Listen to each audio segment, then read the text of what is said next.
that he should pay his Botox person more because they've done a fantastic job. Yeah.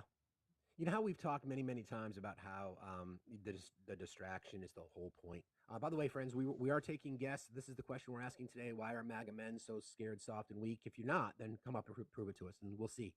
Um, how we've talked many, many times about how the distraction is the entire point, meaning that they want to use sound bites, hateful rhetoric, whether it be anti-immigrant rhetoric, anti-trans rhetoric, to kind of divert the eyes. Right? Don't look over here. Don't pay no attention to the man behind the curtain. Here's a Mm-hmm. perfect example. Texas Attorney General Ken Paxton, who's really not very popular, is suing the NCAA over transgender athletes' participation in women's college sports. So that's the headline. Um, he said Sunday that he's suing the NCAA, accusing the organization of misleading college sports fans by allowing transgender women to participate in events marked as women's competitions. Okay, interesting that he says that. Paxton said the NCAA violated the Texas Deceptive Trade Practices Act by deceiving fans who want to support sporting events that only include athletes whose female sex was assigned at birth. Now, what I find interesting about that is appearing before Congress just the other day. This was last week, was Charlie Baker. Charlie Baker is the president of the NCAA, former governor of Massachusetts. He was being questioned by Dick Durbin.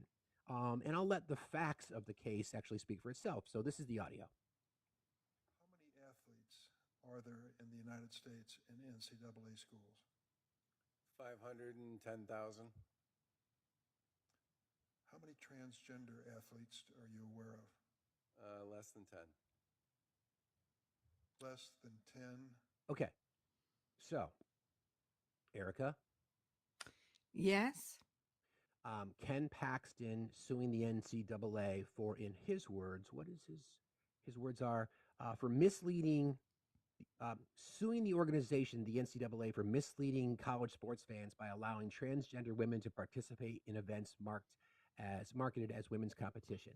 The director of the NCAA, I would like to think, would know how many athletes are in the NCAA, the 510,000. And when asked the question, how many that he knew of that were identified as transgender, he said less than 10.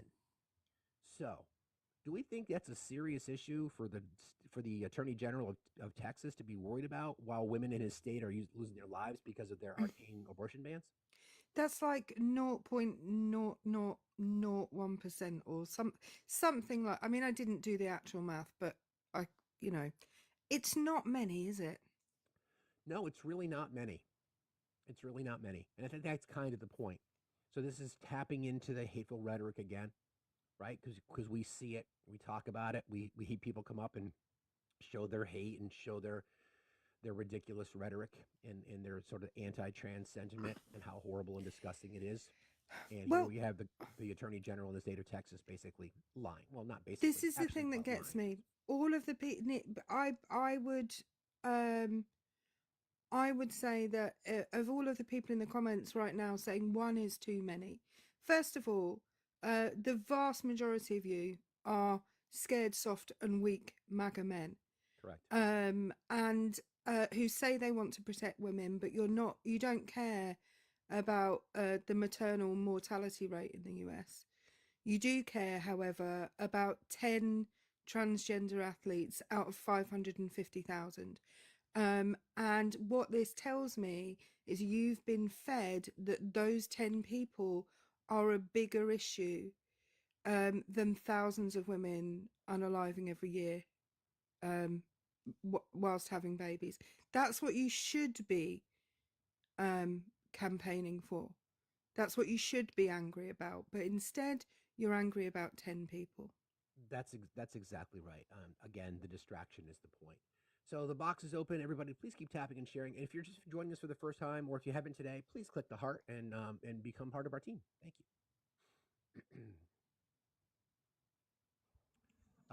Good morning, Jedi. How are you today? Good. So on this subject, I think it's wild because if you actually stop and think about the probability of this, if those numbers are anywhere close to accurate, 550,000 athletes and only 10 are 510 technically is what he said, roughly and 10 are less than 10. transgender, Yep. like the odds of there ever actually being like a like you as an individual actually seeing one of these transgendered athletes actually competing um is like slim to none. Not to say that they're not competing otherwise, but just like actually encountering it would be very slim. And then he didn't actually specify which way they were transgender. We're just all assuming that it's It men doesn't trying to matter. compete You, against you, women. you're well. That's yeah, sure. I think the issue though is again that's all of the NCAA, right? Some of them, most people think of NCAA and they think of Division I college football or basketball, right? This is the entire NCAA.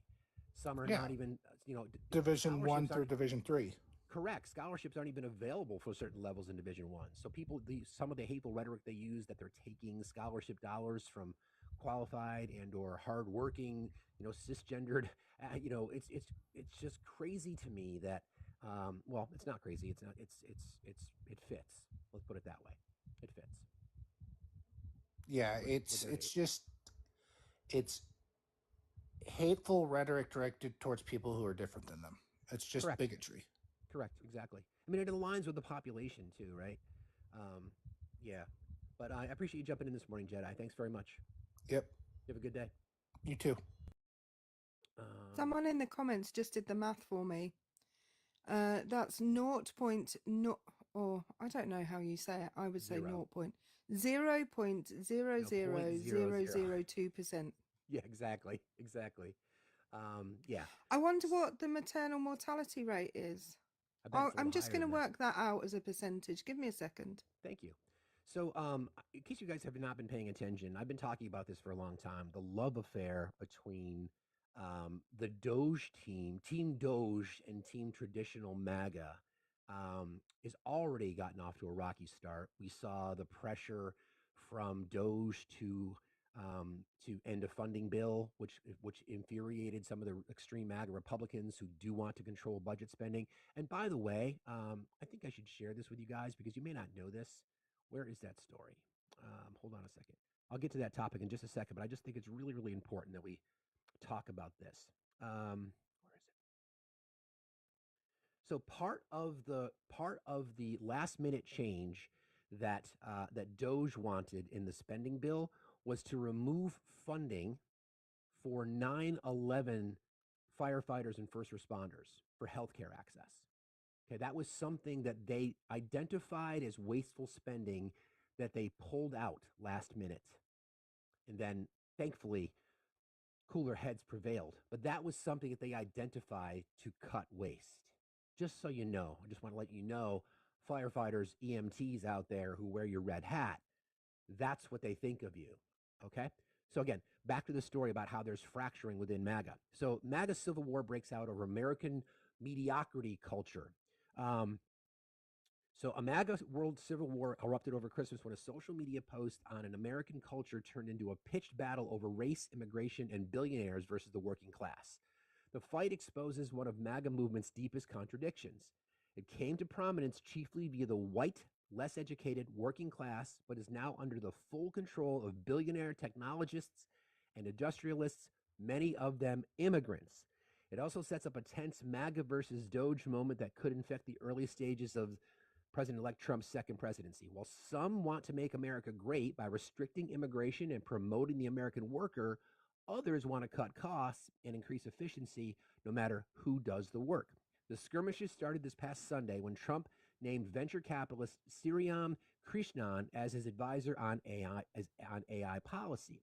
Krishnan's appointment triggered an anti-Indian backlash on social media, particularly given his past advocacy for lifting caps on green cards.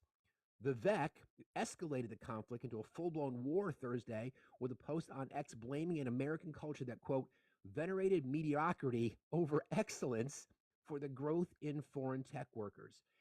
Interesting quote there. Venerated mediocrity over excellence. Vivek Ramaswamy calling out the inability of American workers to do the job, meaning that we need immigrants to do the job because in his mind, immigrants can do it better. That's not very MAGA. A culture that celebrates the prom queen over the math Olympiad champ or the jock over the valedictorian will not produce the best engineers. Ooh, the girls are fighting, Ramaswamy wrote, calling for a 1950s style Sputnik moment to prioritize nerdiness over conformity. That's the work we've cut out for us rather than wallowing in victimhood and just wishing or legislating alternative hiring practices into existence. Between the line, Elon Musk is the town square for MAGA movement, and by stepping into the square and firmly criticizing American culture while praising the immigrant work and ethic parenting model, Ramaswamy threw down a gauntlet. Oh boy, is that gonna stir shit up. Well, did you hear about the Elon Musk Laura Loomer fallout of last night? I don't think I did. Oh, okay. Give me a couple of minutes and I'll get some details on that. But just to let you know, so we said, didn't we, that it was 10 in 550,000 Correct. 510,000. trans athletes. How many out of 510,000. sorry? 510,000. 510,000. How many maternal deaths do you think there are per the same number? I have no idea. 180. Yeah, I was gonna say it's probably in the hundreds. Wow. Hi, Jess. 180. Hi. Good morning. Happy Uh, happy belated. yeah, thank you. Yes. Literally just made a video about that exact tweet that you just cited. So fun fact, Vivek also recently spoke to the National Conservatives, which is like one of many orgs. And he spoke directly on the fact that he considers himself a libertarian, which, that should tell these people something. Elon is the same way, but anyways, um, so he said that we should not be bringing migrants in unless they add value to the American economy or our system, and that they value our American way. Right. And I thought that was interesting because now you're condemning our American way. Now I'm an 80s baby. I watched every one of those television sitcoms that he mentioned every Friday night, like religion. It was my religion. Okay. TGI Sure. Friday was the thing for 90s Sure. baby, 90s children. That's right. That's Um, right. and so it's funny because I thought that people like Corey Matthews and Screech, and all and Steve Urkel. I thought these people were quirky and lovable and added value to the people around them. That's what I saw Agreed. them as. They were Agreed. intelligent. That was my value system for those individuals because the shows wouldn't have Agreed. been the same without them. Okay, This this is like a Revenge of the Nerds moment. exactly. Oh my God, one of my favorites. So exactly. And so it's funny to me that you have an entire right wing party and base, namely the MAGA base, but not just the MAGA base, even old school Republicans who have been tricked by these same people, Vivek Ramaswamy, Elon Musk, Trump, the entire right wing movement and political pundits, podcasters, Joe Rogans, that higher education and even public education is shit, that it's not worth your time, not worth your money. There's no value in it. Go into trades, go to work. And now they're telling you to your face, yeah, we told you that those things don't have value, but we send our kids to those schools. Exactly. We are going to get intelligent individuals from other nations that went to those schools. Because the reality is, we actually don't like American culture. I really want to know from a MAGA person in the chat. I literally want to know, and I said it briefly in my video. How in God's name did you think a tech billionaire who's an immigrant, a tech billionaire who is a first generation immigrant, why did you think that they would think y'all are smart enough to do shit? Like we've Just always genuinely like curious. right, like we've always talked about, the entire thing is all been distraction, right? Let's blame brown people, let's blame women, let's blame LGBTQIA. Meanwhile, the billionaires in charge, billionaires in government making policies to benefit billionaires. I mean, let's be real, right? You have a gentleman named Hulin Bryant who's saying no one said STEM degrees are bad. That's false. They have condemned and vilified every higher institution, every one of them. They have literally said that they add no value to people. So for you to say that is bullshit. I literally live in like a very right wing controlled area, and I watch them sit on the stage and talk about how they need to get more people in trades because they want to expand the working base here. They do not want to expand the higher earners here. That is not their goal. They want them and their families to remain those higher earners, those CEOs, those controllers of the monopolies, not you. And yeah, I mean, it's funny because it gets a little bit deeper because Musk spent most of the afternoon trying to defend his Doge co-leader Vivek and explain his argument, framing it as using immigration to supplement rather than replace. Interesting. Oh Maybe, yeah, quote, it's maybe this is a help. pro team Steve.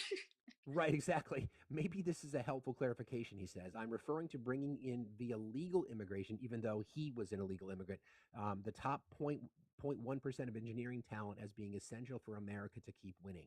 So they are scrambling. This is really, I think this is going to go a lot deeper because we know Trump has already gone out publicly saying, listen, I'm the president. It's not Elon. I'm the president. You voted for me, not him. So again, Jess, Erica, we've been talking about this forever. This is all about the distraction. We knew, I mean, they hire undocumented workers, they go to Ivy League schools, they get their girlfriends and wives and mistresses abortions, they're using narcotics, they're filling out FFL forms, lying about it. I mean, this is the game. This is the game that they've been playing, and they're literally sitting around laughing at their voters. Yep. It's always been And projection. the Always. so the Laura Loomer thing is also about immigration. So David Sachs yesterday,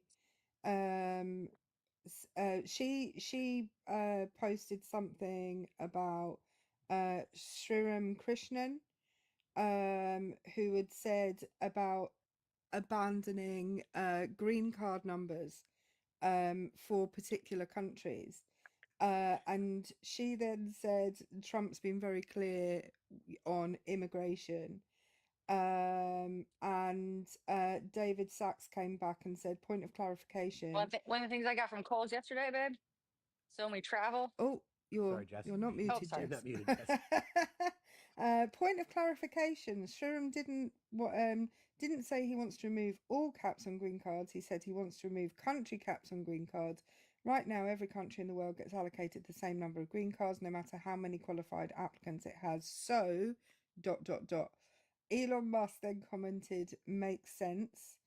And Laura Loomer said, we just want Trump's agenda to be fulfilled. Why can't we appreciate you buying X and also express our concerns? We are very reasonable people at Elon Musk. Free speech for all or free speech for nobody. And basically, it just descended into a catfight of the two of them hurling excrement at one another for a couple of hours. So, because Trump is without question the most scared, soft, and weak of all MAGA, this was his response when he was they were talking about Elon. So here you go. And no, he's not taking the presidency. I like having smart people. They're on a new kick. Russia, Russia, Russia, Ukraine, Ukraine, Ukraine, all the different hoaxes. And the new one is President Trump has ceded the presidency to Elon Musk. No, that's not happening. But Elon's done an amazing job. Isn't it nice to have smart people that we can rely on? Oh, he is so triggered. He is so triggered by that. That is crazy. And can I encourage who's the person? MAGA 1776. If you I really encourage you to come up into the box and talk to us, because you seem to be arguing with everybody in the comments section. And instead of doing that, come up and have a nice, calm, grown-up, adult conversation. So part Super of this, easy. as this gets a little bit deeper, because again, Elon chose to defend Vivek basically insulting American work ethic. Okay. The problem for many MAGA adherents, though, was accepting the very notion of immigrants telling them America needs more immigration to fill lucrative jobs in America. So immigrants telling American citizens that you're not good enough to do these jobs, therefore we need immigrants to do it. So you've got now, which MAGA is it going to be MAGA or is it going to be Doge? Because there's a clear divide between those groups. Although I don't think Doge has the political power other than financial influence, which is real, but they elected Trump based on hate-filled rhetoric, based on anti-immigration, anti-LGBTQIA, anti-women. Doge represents the pro-immigrant movement because they're both immigrants and literally calling out the American worker, the America First worker. It revived old tensions around H-1B visas, which is reserved for people who perform services in a specialty obligation, but practically speaking, has become a crucial tool of Silicon Valley's growth. In some recent years, as many as 75% of those petitioning for that visa come from India, where Ramaswamy's parents immigrated from. This is going to blow up big time. Yeah, and the thing is, you have to remember, fundamentally, in this situation, their interests are at odds with one another, right? Yeah. Their interests are at odds because people like Ramaswamy, people like Musk, well, not Ramaswamy as much, but certainly Musk, in order to continue their businesses and to get people who are the smartest people, some of those people will absolutely be in the States and be and have been educated in the States. But I think you'll find a lot of those people will be coming from places like India, places like Pakistan, and probably quite a few people from China also, which then throws another component in of Trump's, supposed anti-China kind of stance, although not really, only when it suits him, kind of thing. Correct. Traffic Cone Ninja, good morning. How are you today? You're muted. There you go. I'm good. It's morning here. I just got done packing up all my Christmas stuff. Okay. So can you tell me why are MAGA men so scared, soft, and weak? Well, I don't think we are. Okay. I do. Well, why is that though? Well, why is it that you constantly try to find ways to defend the things that Well, Donald what do Trump you has mean done? by you? Let's You talk asked me about my the you asked individual me. voter. I'm going to answer the question. Okay, sorry. So that would be an example. Constantly interrupting. That would be one example. So constantly trying to defend the things that Donald Trump does and blaming everyone else for his indiscretions. Saying that it's no big deal that he has sex in common with his daughter. Saying that it's no big deal that he would date a 10-year-old girl in 10 years. Things like that. Scared of brown people, scared of the LGBTQI community, can't stand up to his hateful rhetoric. Meanwhile, you use every soundbite there is to go after the radical left. Okay, so let's talk about the individuals. You put everyone who voted Republican, no matter why they voted Republican, all mashed up into one group, and that's the problem. No, I didn't. See, I says, why are MAGA men so now scared, soft, and weak? I'm talking now, and see, you're doing the same thing I did. Are you triggered by that? Does it bother you? No, but if you're going to talk to me about it and not, I muted myself for you. I did that. That's so So kind. there's some, if you yell at me and you do the same thing. Am I yelling at you? No, but You're interrupt. kind of proving my point, guy. You're Okay, well, you're proving my point. Let me finish my point. Okay, go for it. Okay. So when you talk about all this, you bunch everyone up into one big group. You don't really get to know the individual who voted and why they voted. What does that say? It says, why are MAGA men so scared, soft, and weak? And you've been up here for 2 minutes, and you've kind of proven the point a little bit. Not really. I'm not scared, soft, or weak. Okay. Do you consider yourself to be MAGA though? Because when you came up, I think the point that Fax was trying to make when he interrupted you when you started talking was you said the word Republican. And Republican and MAGA are not the same thing. So where would you put yourself on that spectrum? First off, I would love to thank you for that, Erica.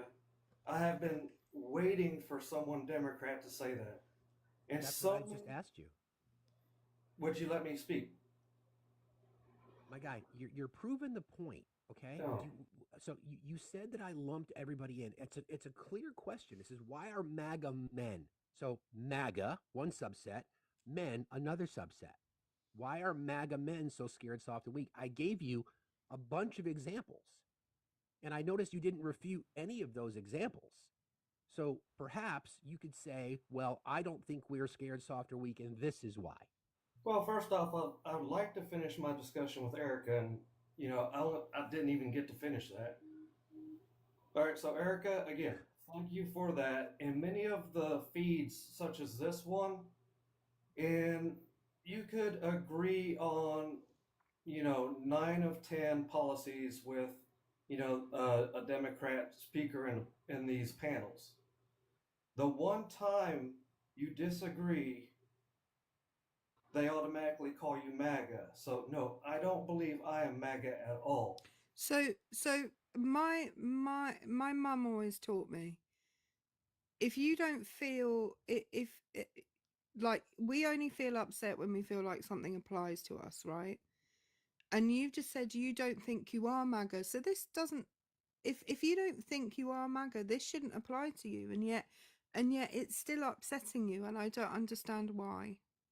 Well, the reason why is because of those past life feeds such as this.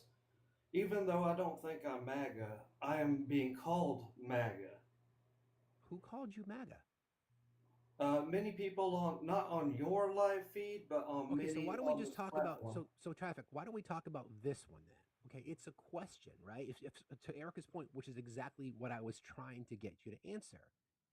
My question is, why are MAGA men so scared, soft, and weak? If you don't identify as MAGA, then you should be able to perhaps offer instant insight into as to why. Well, because I disagree with you. I don't think anyone is scared, soft, and weak on the Republican side as of now. Does it say Republican traffic? It says MAGA. Well, if Because you look now you're hold on a second. Now you're guilty. Now excuse me. Now you're excuse me. Now you're guilty. Excuse me. Traffic. Excuse me. Now you're guilty of lumping everything in. Okay. Again, the prompt does not say why is every single Republican in America, men, women, children, scared, soft, and weak. It doesn't say that. It says why are MAGA men so scared, soft, and weak. Sadly, I kind of think you're proving the point because it seems like you get triggered. You're attempting to tone police. You're kind of getting triggered as to how the conversation's going. If it a little sensitive, perhaps, maybe you could just address it. I mean, I gave you numerous examples. Yeah. Yesterday, for example, someone said that they had to carry a firearm on their hip because they were so concerned about crime. Really? Yeah, well, you're so scared that you got to carry. What? That's the thing. You asked me why MAGA men are so scared, soft, and weak, and I can't answer that because I disagree with you. Okay, but so what about the examples that I gave you? You don't think it's weak of character to when Donald, when I asked the question yesterday and I played some audio for a man a true MAGA man, when I said to him I played the audio of Donald Trump saying that he has sex in common with his daughter. Do you know what he said to me? He said, "Well, do you have a daughter? Does she have sex? Don't you have sex too? Does it mean you guys have that in common?" Do you think that is strong of character? No, and I understand that. I understand that's why you Okay. voted against him. Okay. I didn't vote for him does it because of that. does it bother? Hold on, I got more for you. Does it bother Okay. you that I paint my fingernails? No, it does not. Okay, so then don't worry about it. I didn't say anything about it. But my guy, it bothered so many people yesterday.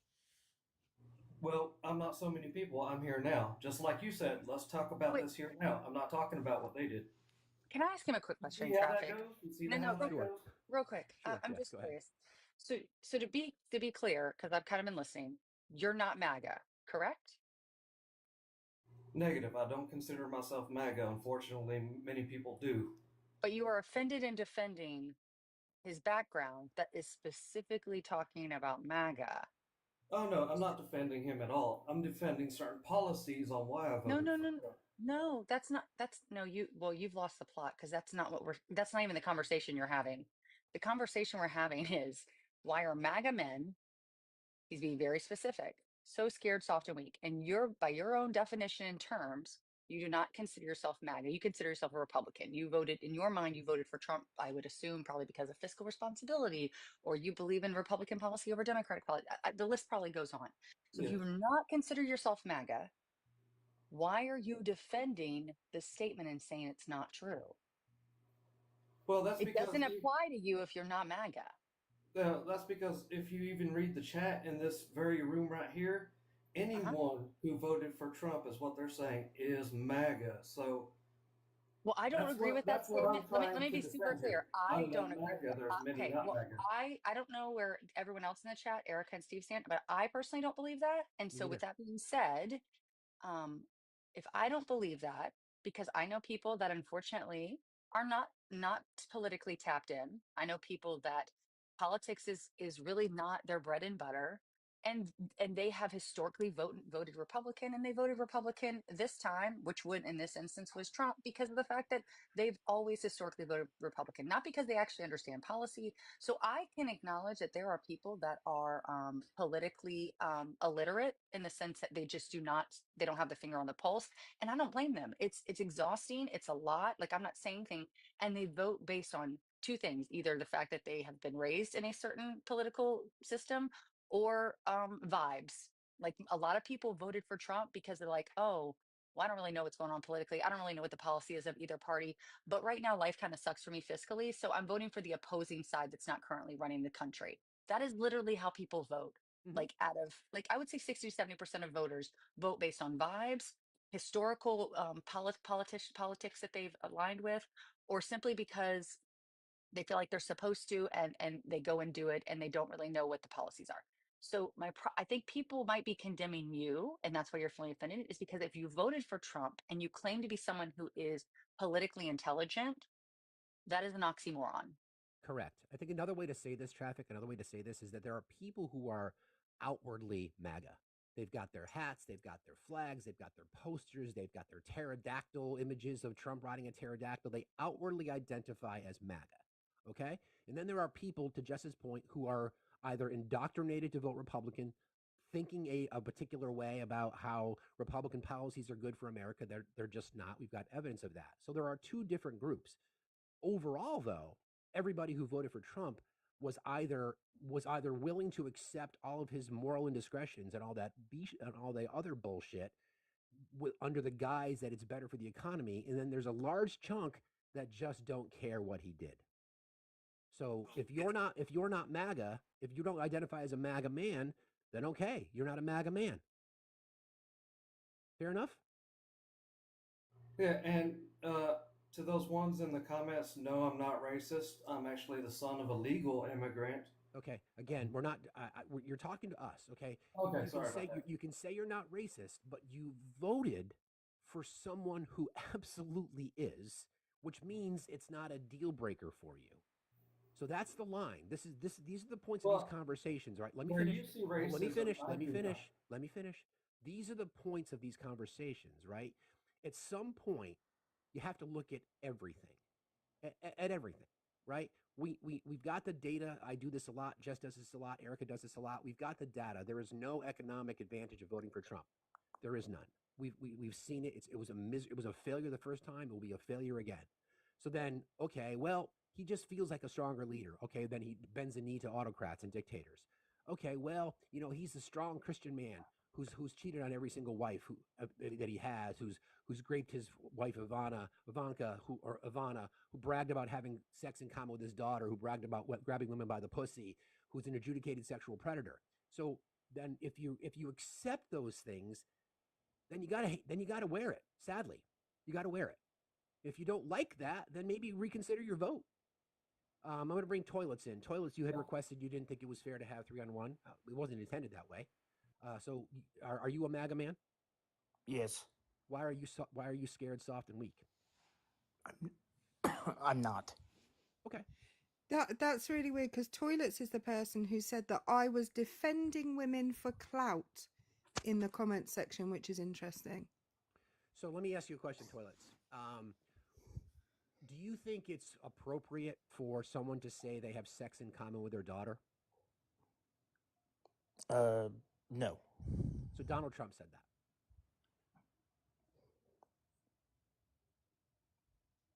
But But okay, But- you got me there. okay, so that would make you weak of character. Point proven. how is that a point proven? I don't agree with that. I don't agree with him saying that, but it's You his. voted for him. You Wait, voted for my him. God. So because of one thing, No, me not voting one for thing. him That's makes one of me many automatically things. a bad person. He's an adjudicated sexual predator. A jury ruled that he forcibly and deliberately penetrated E. Jean Carroll's vagina with his fingers. Are you okay with that? No. Again, that proves that you're soft because you can't stand up to that. You can't say that is disgusting and despicable. He'll never get my vote. He got my vote because of some of his policies that I agreed with, not what he did in his personal life. Once again, though, but it proves that you're soft and you're weak because you can't stand up to it because you're selfish. You can't stand up to it. And you're weak because you're not willing to call out somebody who said they have sex in common with their daughter. There is nothing on earth that could compel me to overlook abuse of women Traffic, I'm going to drop you. Thanks for being here. by a man just because I like his immigration policy or his economic policy. So whereas you accused me of just of support, like making up that I support women for clout, no, I actually do. And if that was my choice, I wouldn't vote. If it was between somebody who had done that and somebody who I fundamentally disagreed with, I wouldn't vote. Well, I See, Philip, apologize for saying that. That was out of hand. I'm sorry. okay, but I think you thought okay, you so could just again, sit in and the that's comments section and say anything you wanted and we wouldn't notice. Oh no, I eventually plan on coming on here anyway. I just Toilet. What policy? Name one policy. name one policy. Yeah, that you voted for. that you voted for. Yeah, You don't vote for policies. You vote You for literally, politicians. no. you You just said that. literally said you No, voted no, no, for no, him no, no, because of his no. You're policy. twisting words because that's what you guys Wait, do. That is not what no. I said. You said you voted for Trump because of his policy. That's Policy. literally what That's you said. But you don't said vote that. for the policy itself. You vote for the person representing the policy. Correct. So what policy did he represent? Oh my God. Represent. Are we like talking in fucking circles? What policy did he represent that you voted for? Yeah. And you're getting a little triggered, man, which kind of shows how soft you are. Just have a conversation. Yeah, I'm genuinely curious what policy he was proposing or stood for that you voted for him as a representative of that policy. So Just you tell one. me you're telling me to calm it down, but it sounds to me like you're the one kind of getting a little triggered there, lady. I'm not So triggered. first I of have all, a very What's calm your voice. question? Yeah. And you got bent out of shape and accused okay, me of misrepresenting there's what you said when I literally cited you verbatim. okay, so I'll say there's no one policy. Okay, is that what you want to hear? So But what I did will you vote also for? say that the last Oh time he my, was president, the prices and all kinds of things were a uh-huh. lot better than they are now. Okay. Yeah. So the So I'm things that affect my yeah. everyday life were better Uh-huh. with him as president. Okay. Hang on I one don't So second. care what he did personally. got you. I My got you. I life, got you. But wait, my okay. life I was hear you. benefited. I hear you. I hear you. So let me tell you this. My dad died in 2020 while Trump was president. Did my dad die because of Trump? No. No. Why not? He was president. That was it. My life was impacted while Trump was So president because my So dad you're died. telling me that Trump had nothing to do with better prices and all that other I stuff am is what you're telling you saying. that Trump had nothing to do with better prices. Yes, correct. I Okay, you know am. what? Because you know what, Correct. toilet? Because The you know what, toilet? president of the Hey, United toilet. States. Hey, toilet. Listen, bro. Listen. The prices for things were cheaper under Obama. Yes. The prices for things were cheaper under Bush Jr. The prices for things were cheaper under Clinton. Do you Yes. understand? Do you get it? Do you understand the pattern? Here's the thing. The reason I think that you don't care that he said he has sex in common with his daughter, or that he, that he adjudicated predator where he sexually assaulted E. Jean Carroll is because we could just take a look at your following list, and that would tell us all we need to know. So, birds of a feather. Have a good day. Can I just point out the main thing about that guy that showed that he was soft and weak is he was a real strong man in the comments. He said all sorts of things about me in the comments, and yet when he came up onto the panel, he wouldn't say that to my face. Well, not even to my face. Like I'm in a different country on the end of a phone. And he wouldn't say it to me. In fact, he apologized for saying it. And that just shows the exact level of weakness that For those of you that are, for those of you who are going to hang out for the morning, we did this yesterday. This is a little experiment. I would just you guys just watch, okay? You guys just watch what happens. So the examples that this is the premise for this conversation for me is if you are weak of character if you cannot if we only use as horrible as it is if we only use the fact that Donald Trump said that he has sex in common with his daughter. Jess, I saw you roll your eyes. Literally, that's what this guy said yesterday when I said I played that. He's like, well, doesn't your daughter have sex? I'm like, okay, what? And then don't you have sex? Doesn't that mean that you guys have sex in common? I was like, are you fucking kidding me? That's wild and gross. Exactly. So that would be an example of how weak of character you are if you continue to support that. Soft, being triggered because I paint my fingernails or I ask you to stop yelling and screaming so we can have a conversation. Scared because one guy said, I pack heat because I'm concerned about crime. I walk around my neighborhood because I'm worried about crime. If that doesn't give you a perfect example of scared, soft, and weak, I don't know what is. So you guys can watch over the 1,100 people in here. If you're here for the morning, you just watch where it goes. Watch what they say in the comments, and then watch when we challenge them what happens. Okay, this is a social experiment. It's wild. I'd really love the person that said that my presence on the panel was foreign interference to come up and tell me all about it. I would love that. That would make my day. She's a foreign correspondent, highly paid. Highly paid. Edward is not like your connecting friend. Please feel free to request again. Everybody, please keep tapping and sharing. This is a really, obviously, you can see this can be a potentially interesting conversation. We're only at 61,000 likes. Please gift our panelists. Really appreciate you all very much. Oh my God. Tapping is clapping. Good morning, Rapid. How are you today? I'm decent. You're decent? Yeah. Okay. Why are MAGA men so scared, soft, and weak? Respond to the last guest, so I'm not going to take your time. I'm sorry, what? I just wanted to respond to the last guest, so I'm not going to take your time. You're going to respond to the last guest? I wanted to, but now that he's gone, there's no real point. So. What did you want to say? Oh, I just wanted to talk about some of the stupid things he was saying. Yeah. So do you know why MAGA men are so scared, soft, and weak? But yeah, I agree with you. Okay.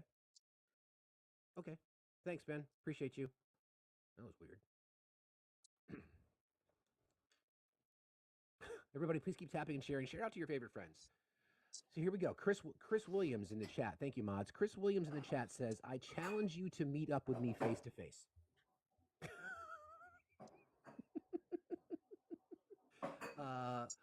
Rael NYC, how are you today? Hey. Rael NYC, are you there? Hey. Yeah, hey, how you doing?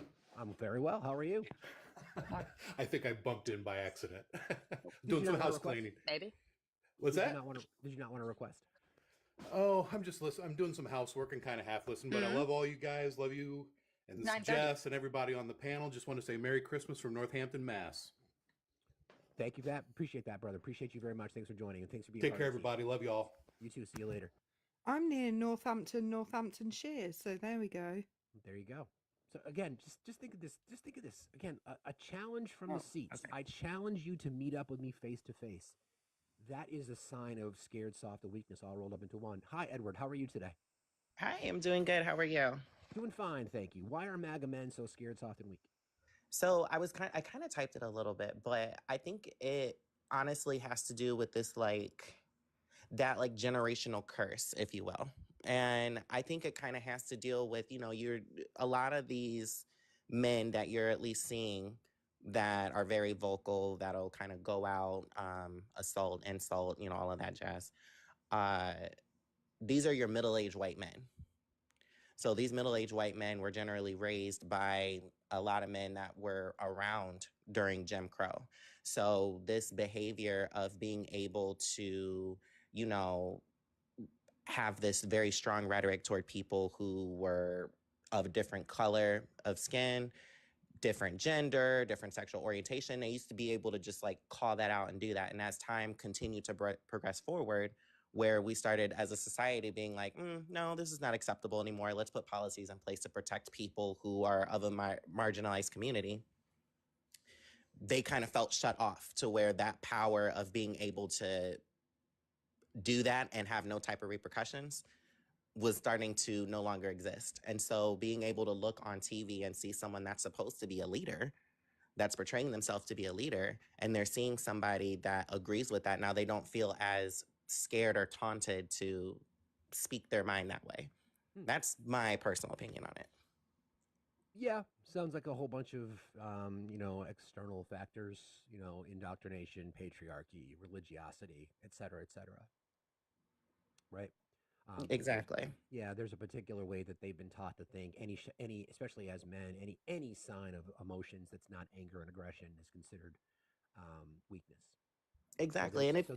So their response to that, like we've seen in the chat, is to challenge someone who, again, because I'm choosing to call them out because a liberal YT guy who decides to be, receptive to their own feelings and perhaps has fingernails painted because I call them out, their response is anger and aggression because they're uncomfortable with themselves.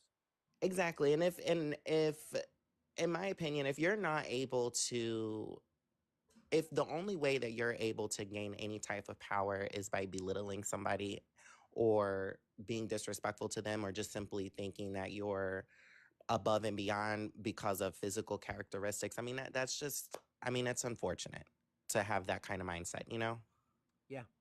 Yeah, that's a really good perspective. I appreciate you jumping in today. Thank you so much. Yeah, of course. Anytime. See you later. Bye. There's so many layers to this. Could you everybody please keep tapping and sharing. Please gift our panelists. Why is Jess only at $2.98? Why is Erica only at $4.92? Let's get that done. Good morning, Ronnie. How are you today? Oh, I'm good, man. So here, y'all are talking about belittling people, and then y'all just belittle people on y'all's panel. So I got a little thing for y'all. It's a question, Ronnie. Why are you proving the point? No, so here's the thing. I live in Lakeland, Florida. If Wait any of y'all wait for it. If any of y'all want to come to Lakeland and talk to me about any subject, you're more than welcome to come. Well, we can talk about a subject right here. Let's talk right now, Ronnie. I like it face to face because I'm unlike most Republicans. Is that because you're? I'm a violent motherfucker. Of course you are, because you can't use words, Ronnie. Y'all are a bunch of soft ass bitches. You can't use words. You see what I can use whatever the fuck I want. Apparently you can't. You're emotionally unintelligent, and therefore you have to express your feelings through your fists. Ronnie, we were just talking about this. We were just talking. No, listen. No, y'all say men are soft. Stop. Mega men are not soft. Stop. I was just talking. Just literally before you requested, I said, what we see is when your masculinity is challenged, you respond with anger and aggression. Why? That's because y'all are sitting over here calling us soft. It's a question. Why are MAGA men so scared, soft, and weak? And Ronnie, you're proving the point. I'm not scared. I'll beat any one of y'all's ass. Beating people up and retaliate. Wait. Touch women. Okay, great. So if I came to your house, you'd have a conversation with me? Absolutely, I would. I'd have a gentle conversation with you. No, a gentle conversation? What the absolute fuck is that? Yeah, what's that? I would not put my hands on a woman. I was raised better than that. Great. But you were raised. Yeah. Excuse me? Yeah, I voted for Donald Trump. He put his hand on women. Oh my Lord! Have y'all not played any sports? You know what locker room talk is? No. He was literally adjudicated in a court of law. Yes, I am happily to someone who's not a weak crybaby who would threaten to beat men up every time they're challenged. Yes, I am. Send them to Lakeland and let's see how much of a crybaby I'm making. Oh, so now people's husbands have to. This is again. I'm just going to say this. No. No, Ronnie. I'm just going to say this. Listen, Ronnie. This is what I suggest for you. I would like you to find a good therapist. I would like you to spend some time talking about why you redirect every emotion you feel into anger. That's what I would like you to do. And trust me, it will be beneficial for you. Ronnie, the question y'all's headline, why are MAGA men so scared, soft, and weak? It's okay, Cupcake. Slow down a second. Okay? I got you, Cupcake, bro. Right, here you go.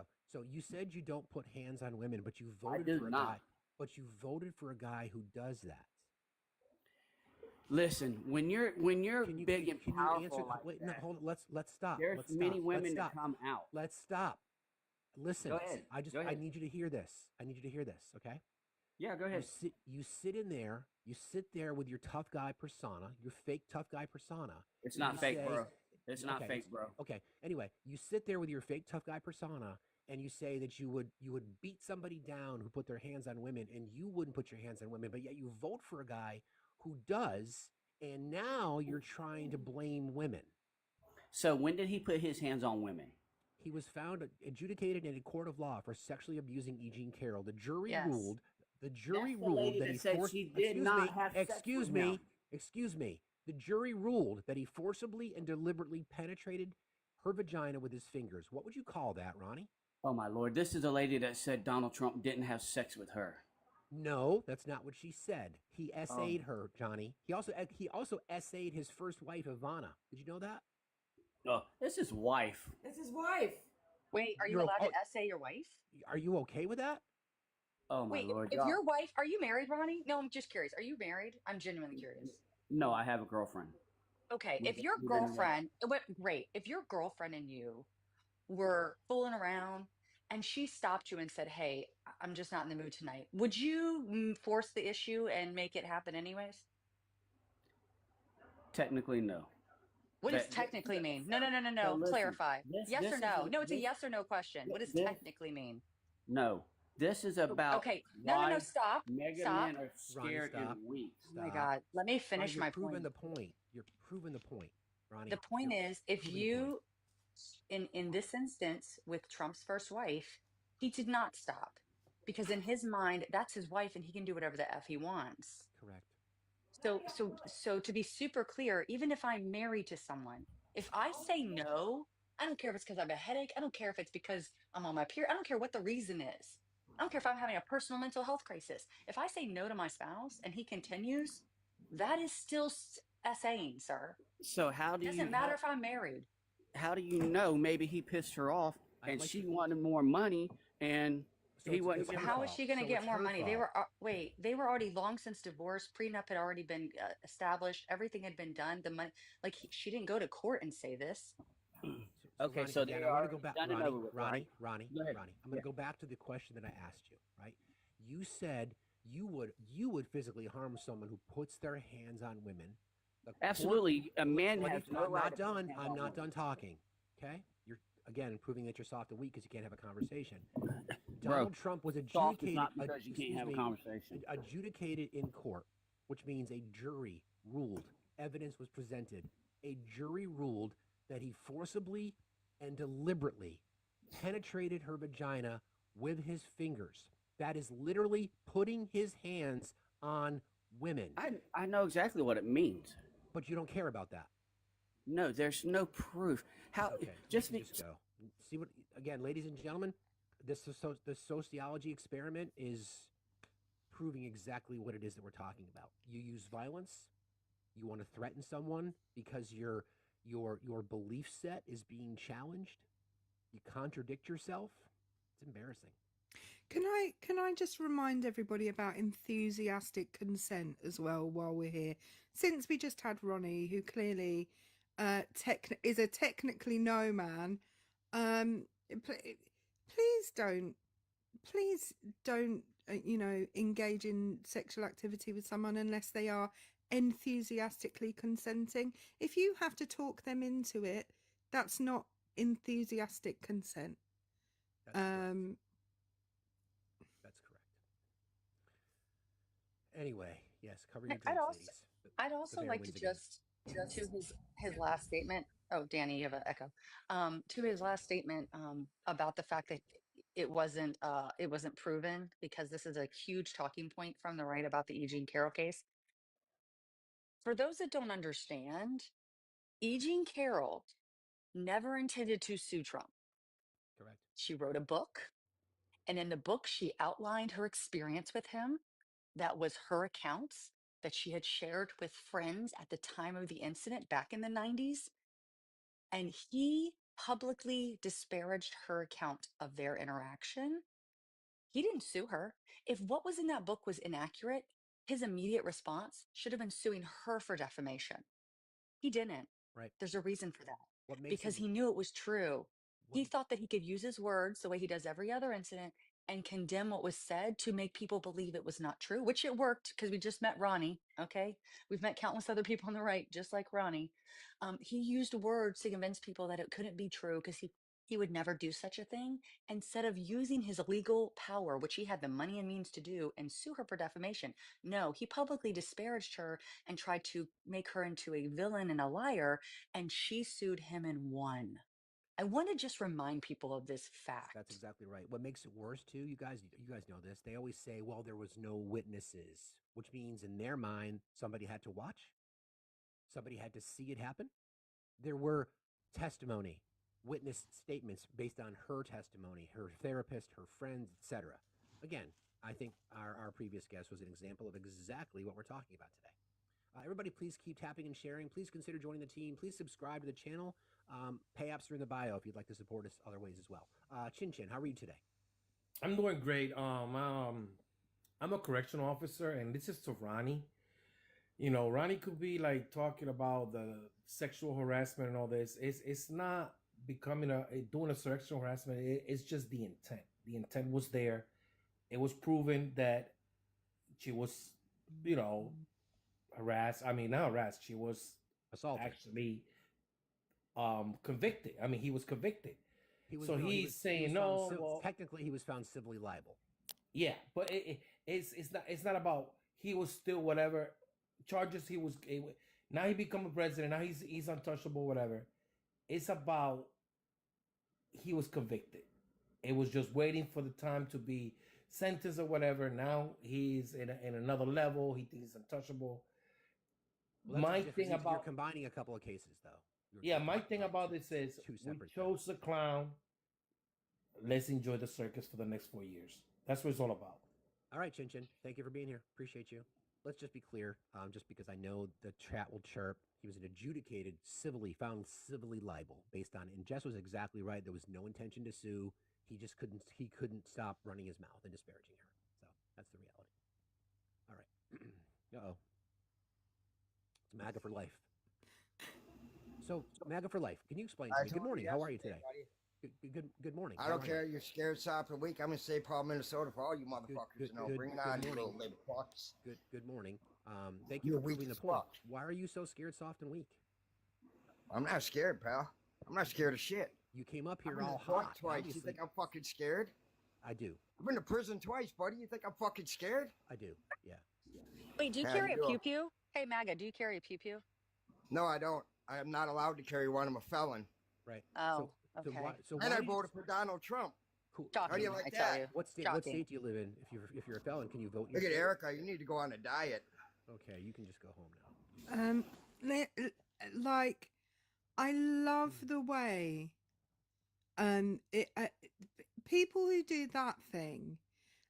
I'm sure they think that I don't own a mirror in my house and don't know what I look like, and I also am sure that they think that I am thin-skinned when they don't have their camera on. I bet he had no teeth. But there we go. Keys Human, how are you today? I'm doing great, and MAGA never disappoints for comedy. That is true. How are you? I'm doing great, and to answer your question, I grew up with a MAGA brother, and I am not MAGA by a long shot. Why they're scared, soft, and weak, I think it's a combination of groupthink, insecurity, and most of them never got past high school mentally. Yeah, I think there's a lot of those things true. Sadly, our entire country reads at like a 6th grade reading level, but, I think they lowered the standard, so to speak. Yeah. I think all those things are real. Thank you, Dougie. Appreciate you, buddy. I think it's been an interesting morning so far, and we're barely over an hour in, and we've already seen threats. We've already seen anger. We've already seen disgust and filth, and it's unfortunately the mirror is shining back. Oh yeah, and the gentleman you had earlier from Florida, from Lakeland, being in Grady Judd territory, since I'm in the Florida Keys, he probably feels empowered because Grady Judd puts on a very interesting persona. But his colleague down in Fort Myers now, who is very similar, Mr. Marceno, is now being investigated by the FBI for possible corruption. So MAGA knows that the second that they screw up, they own it, and that's the main reason they're scared, because they know the second they screw up, and the second that they make a mistake based on what their platforms and promises of Great America is again, and people realize, oh crap, you sold us a bill of goods, they have to go back and say, well, we're going to intimidate you because that's the only thing we have left. Seems like that. I mean, they're not happy when they win. They're not happy when they lose. They're just Oh, not happy in general. They're some of the sorest winners I've ever seen in my life. I mean, I grew up learning sportsmanship and learning being classy in competition. And these are the folks who want to go neener constantly. And when you bring up a point that, contradicts their belief system, contradicts their cognitive dissonance and cognitive bias, you get hit. You don't get hit with facts. You get hit with talking points, nonstop talking points. They're easily debunked. Well, or ad hominem attacks, and this is the thing. I work with kids who are 9 to 13 years old, right? They have better insults than most of the Trumpers that we speak to. But they could also probably explain to you more about political systems than most of the Trumpers that we speak to. So, I don't know what to say about that. It's always the case that when they are hit with something they can't refute with facts and evidence, that their comeback to that is either, well, tell us you don't even know what a woman is, which, okay. That's my favorite. Yeah. Because it's so common when they use that. That's like their, if all else fails, go to the gender studies trope. Mm-hmm. And because they don't have anything. They don't have anything. They don't know Trump's policies. No. They certainly don't know Kamala Harris's policies. Many of them don't know the 3 branches of government. I've found that only about 4 people know the Third Amendment, apparently. So there we go. True. Yeah, and I can tell you, I work in criminal justice, and I can tell you right now that a lot of the folks who get arrested for DUI, who get arrested for public intoxication fights here in Key West, most of them are people who you consider to be MAGA. But the one thing that I find most ironically hilarious is Key West has this event called Fantasy Fest every year. And it's a real big event among the LGBTQ community. And people go crazy and get dressed up and do all sorts of fun stuff and a lot of debauchery. Most of the debauchery and really crazy stuff happens with people who are wearing MAGA hats. And then they go, well, I'm just letting my hair down. Yeah. Thinking, no, you're right now what you're doing is you're covering for what you really are. It's a type. Thanks, Keys. I appreciate you, brother. Take care, guys. Have a great day. Happy New Year. You too. Thanks. Just a couple other things. Thank you, Brooke. Just thank you again. This just as a reminder, we are still selling shirts. Any shirt that we have in our merch store. The shirt, it's the first one you see when you go to the merch store. It's the sound of children screaming has been removed. It's a fundraiser for our friends Brett and Nikki. Any and all profits we get from the sales of those shirts will go directly to them. I've sent, since we started this, I've sent them $1,100, including $885 rounded up from the sale of shirts up until that point. A couple of other orders have come in. We'll continue to do that. Brooke says, thanks for all you do. Christy J, thank you for everything you do. Appreciate you. It's the least we can do to help, from Smashley. Also from Glenn, thanks for all you do. Love your lives. Appreciate you. Thanks for the work that you do. And thanks for the facts. Thank you, Patty. Appreciate you and your platform. Please let Brett and Nikki know that they're not alone. They may be alone in that moment, but they're not alone. From Sylvia. There you go. Thank you, Mothra. Thanks for everything you do. Thanks for being a voice of reason in an unreasonable world, from Chris and Atticus. Here to support, from Swish. So thank you, guys. Appreciate y'all very, very much. My recent little stalker, Chris M12, sitting in the comments talking about me. I'd love you to come up, Chris, and just put your big boy pants on and come and have a conversation. Prove that you're not scared, soft, and weak. The dog did it. How are you today? I'm fine. I'm sorry. I was tapping, giving gifts, and accidentally connected. That's okay. Did you have something you wanted to share? No, I enjoy listening to y'all, and I really appreciate everything that you're saying. Thank you very much. You have a good day and Happy New Year. You too. Thank you. You got it. All right. Bring up Cornelius. Everybody, please keep tapping and sharing. Please consider gifting our panelists. In fact, I encourage it. Cornelius, how are you today? Good. How about yourself? Fine, thank you. Why are MAGA men so scared, soft, and weak? I don't really think that they're necessarily scared, soft, or weak. I think that's a bit of a generalization to kind of just aggravate or... Okay, let me give you some examples. That's not aggravate. There's enough evidence. I've been doing this for a long time. So when we have like audio, when we play the audio that Donald Trump brags about having sex in common with his daughter, and there's no pushback on that. In fact, they try to defend it. Wouldn't that be an example of being very weak of character? No, I don't think that. That's not being weak of character. I think what you're trying to do is twist the narrative to make it fit. How is that twisting a narrative? He said he would like to have sex with his daughter. It's not what I said. I said that he said that he has sex in common with his daughter. He had sex in common with his daughter. You've not heard that audio? I'm trying to understand what it means. He said okay, I'll just play you the interview. Wow, I can't believe that we still have this issue. You guys just don't want to accept it. It's not about accepting it. It's just like, I don't know whether your interpretation of it is correct or not. My interpretation? You mean like his words? I mean, I don't know if it's his words, so I'm just supposed to trust your word for it? No, I'll just play All right, the interview. So, I don't know why. By the way, your daughter. Hold on a second. Here we go. Weren't my daughter, perhaps I'd. That if Ivanka weren't my daughter, perhaps I'd be dating her. You know? By the way, your daughter. She's beautiful. Can I say this? A piece of ass. Yeah. She looks more voluptuous than ever. She's actually always been very voluptuous. She's tall. She's almost 6 feet tall. What's the favorite thing you have in common with your father? Either real estate or golf. Donald, with your daughter? Well, I was going to say sex, but I can't relate that. Donald Trump repeatedly points out how hot his daughter is, saying last year in a Rolling Stone article, "Yeah, she's really something, and what a beauty, that one. If I weren't happily married and, her father." My daughter, Ivanka. Yeah. She's 6 feet tall. She's got the best body. Yeah, she's hot. So, thoughts?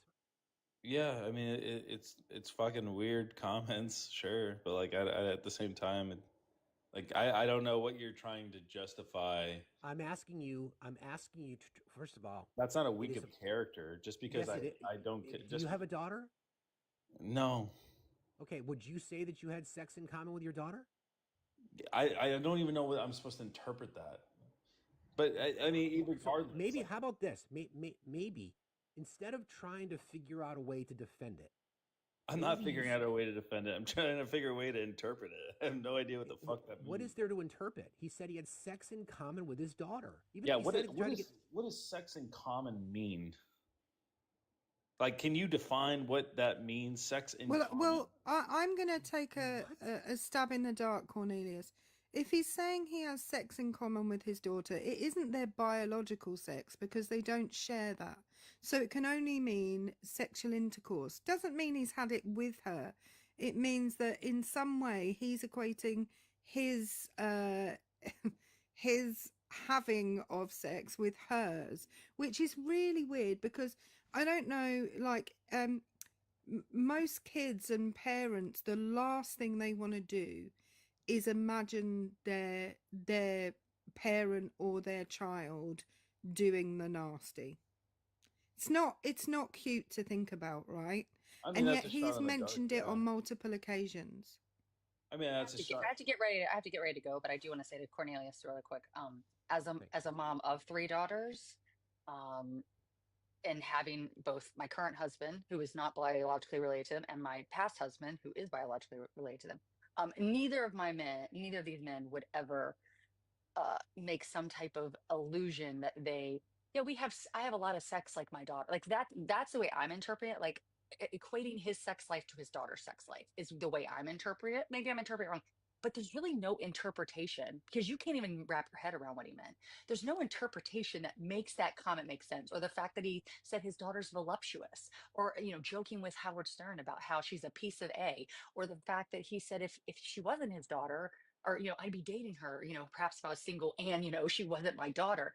Like there's no world where either of the men in my life would ever think these things, let alone verbalize them aloud. So I don't understand how you can hear them and not say people voting for this man and hearing his behavior and rhetoric around women specifically, not only his own children, but women in general, and not think that you are a weak-minded man to want to put someone like that, some atrocity piece of garbage like that, in the highest position of power. I mean, Howard Stern says some really out-of-pocket shit. Howard Stern didn't say it. He condoned it. He didn't condemn it. And by the way, He didn't say stop saying it. Right. No, So I have a feeling that Cornelius, I have a feeling if Jess's husband, father of her kids, if someone had walked up to him in front of him and said something to the effect that your daughter's a piece of ass, I think perhaps a strong person of character would have defended his daughter's honor as opposed to Donald Trump, who contributed to it. That's an example of him being weak. He's also said, I guarantee my ex-husband's a big gun advocate, so I guarantee you, there would have been some threats and conversations happening in that. And then situation. additionally, thanks for being here, Jess. I appreciate you. And hold on, Cornelius. Cornelius, stop. Okay, you need to hear this. All right, this is an example, and these are the examples. This is for everybody who's listening. All right, this is for everybody who's listening. This is an example. All right, at a bare minimum, a person who has any kind of character at all would say that is a filthy, disgusting comment. That's at the bare minimum. For them to make a decision to defend it, which many people do, and then to decide I can vote for that person, which is why we tell MAGA men in particular that they are scared, soft, and weak. Do you understand? He's also said that he'd be dating a 10-year-old girl in 10 years. He also said he was bragging about his 1-year-old. I'll just play it for you. It's even more disgusting. All right, Donna, what does Tiffany have of yours, and what does Tiffany have of Marla's? Well, I think that she's got a lot of moral, and she's really a beautiful baby, and she's got Marla's legs. We don't know whether or not she's got this part yet, but time will tell. So he's bragging about his 1-year-old daughter's legs, and then he said, I'm not sure about this part yet. Cornelius, can you honestly say what is this that part? is- What is he pointing at? Breasts, Cornelius, breasts. Okay. And then he said he'd be dating a 10-year-old daughter in 10 years, a 10-year-old girl in 10 years. I think you guys are just like reaching for some of the most craziest. Like, don't get me wrong, he says some weird comments, and like, yeah, that's very questionable. But like, it's just kind of funny. Like, hey, brother, how are you? After the Facts, whole, I'm well. still doing Erica, this. how are you doing? I'm good. I'm actually amazed right now and a bit disgusted. I'm those two things right at this second. But thank you for asking.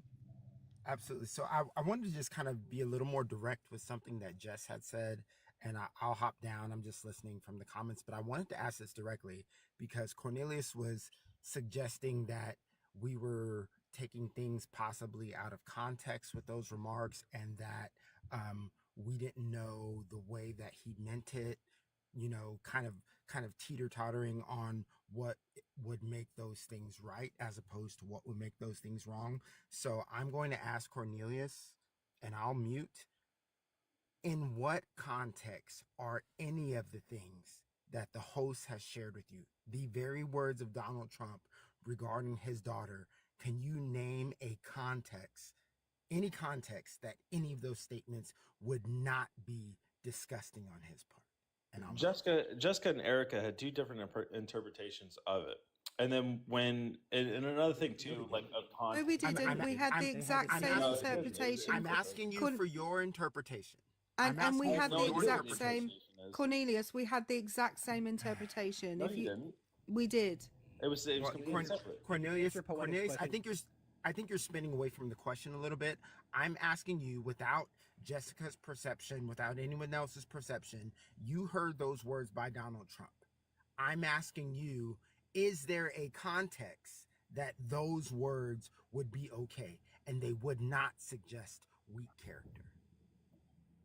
I'm sure there's interpretations Okay, like can you provide one? Out of context. I'm asking you to provide a context. I don't know. I like Jessica's approach. It was different. It was talking about sex in common with their daughter, about how they have sex a lot. I'm assuming. I don't know, but regardless, a father connecting his sex life with his daughter's sex life. I think that's a bit of a reach. I think you guys are just kind of like.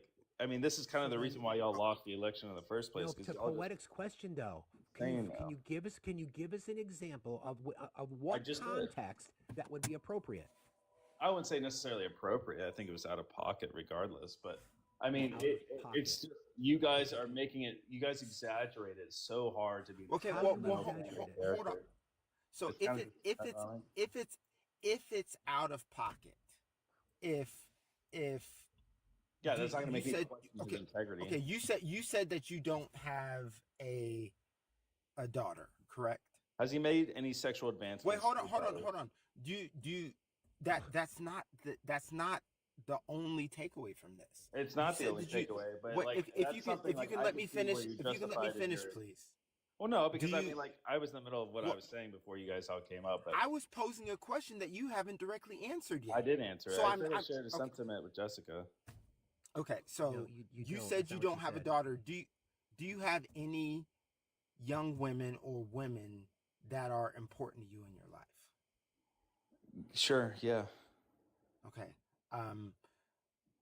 A cousin, a niece, Sure. a mother. Okay. If someone walked up to you and said, your mother's a hot piece of ass, would you respond like Donald Trump responded? I would just say that's pretty disrespectful. I wouldn't also, I You wouldn't. would say, yeah, I you would would it's say pretty something though. I would say that's pretty disrespectful, but sure. Absolutely. But yeah, you would say you can something. whatever. I mean, that person can say whatever they want. But like Jessica, for example, like she brought up a funny little thing. We talk about weak. We talk about No, weak she didn't. or- No, she didn't. Yeah, no. I'm done. I'm done. I just can't anymore. All right, Paul, Facts. how I'm are gonna you, hop friend? down. It's been a minute. I'm doing fantastic. I've been a little busy, so I haven't been on social media as much. I haven't been creating as much content, but anytime I get a chance to scroll through these TikTok streets and I see you doing your thing and doing the work that you're doing, I always try to support. And yeah, I just wanted to come up and pose that question to him. I don't want to center myself any more than that, but I appreciate you having me up, brother. As always, buddy. Good to see you. Take care. Happy New Year to you. Be well. Take care. That's crazy. The pretzeling. That is crazy. Again, we are. Go ahead. I'm sorry. No, I was just going to say, I started when I was giving my interpretation. I started off with the fact it can't be biological sex, so it has to be to do with intercourse, right? That's right. And presumably the amount they have it. I mean, rather than what they do, which was then exactly what Jess said, but without the preface. So. Yeah, we said exactly the same thing. I don't think that guy was okay. Rocket, good morning. Good morning, sir. How are you? I'm fine, thank you. So why do you think MAGA men are so scared, soft, and weak? I'm not necessarily sure they're soft and weak. I'm not a Democrat or a Republican. I kind of sit old-fashioned in like a constitutional party. Live and let live. Whatever you're into, you do behind closed doors. I think the danger of this is the two-party system, which we were never really supposed to have constitutional based, has caused so much division and like infighting. And to me, sitting back watching both sides, because I listened to all of it across the gamut. I mean, it's kind of ridiculous that America can't even agree on anything anymore. Did you vote? Did you vote? I did not.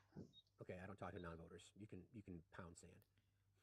Well, I have a fundamental no voice.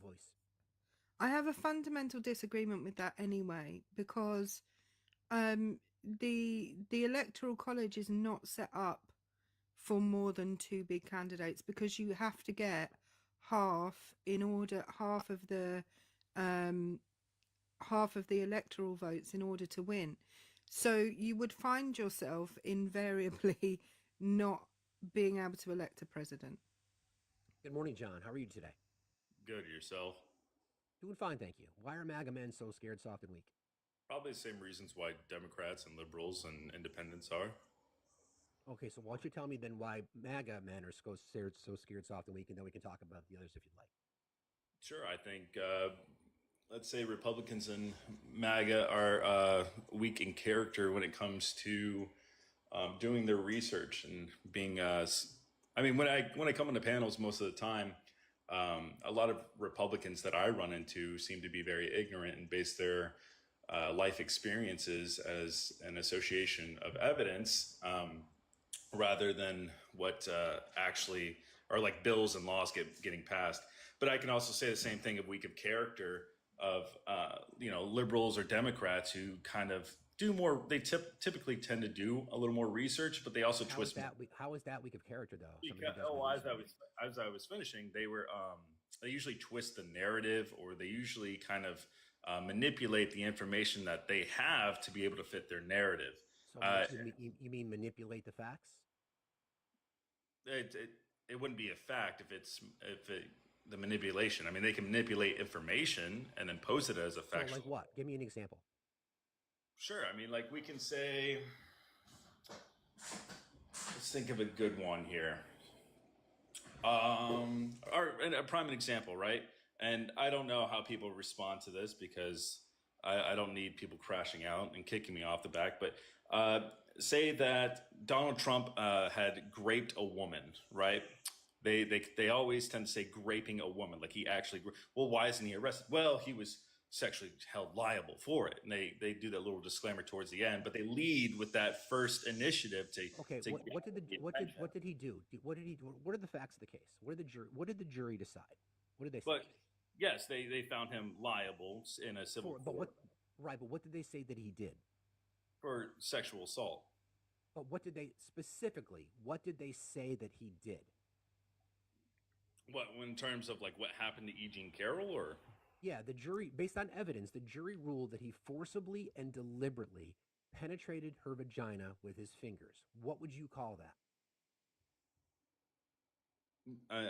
Yes, he was convicted, or not convicted, because convicted would mean criminal. But yes, Again, so you said it was a narrative when we talk about grape. So I'm asking you. I would ask you to define this. If a woman in your family. Part? Are we talking about that part? Are we talking about the penetration part? I'm talking about what the jury determined based on the evidence presented. The jury determined that he forcibly and deliberately penetrated her vagina with his fingers. What would you call that? He is found guilty. I'm asking you. How would you define that? Yes, you could argue that as a grape. As grape? So that's Yeah. why people talk about it as grape. But it's not. You So can't how say is that? because he wasn't criminally charged. He was civilly. No. You can. That's not the point. It is The judge him. Excuse me, John. The judge himself said that to all intents and purposes, if they were under current New York Penal Code, when he'd done that, then it would be grape, because the penal code has changed, because we now understand, with the benefit of hindsight, that penetration with anything of another human being is grape. Right. And John, let me add to that. And John, hold on. Let me add to that.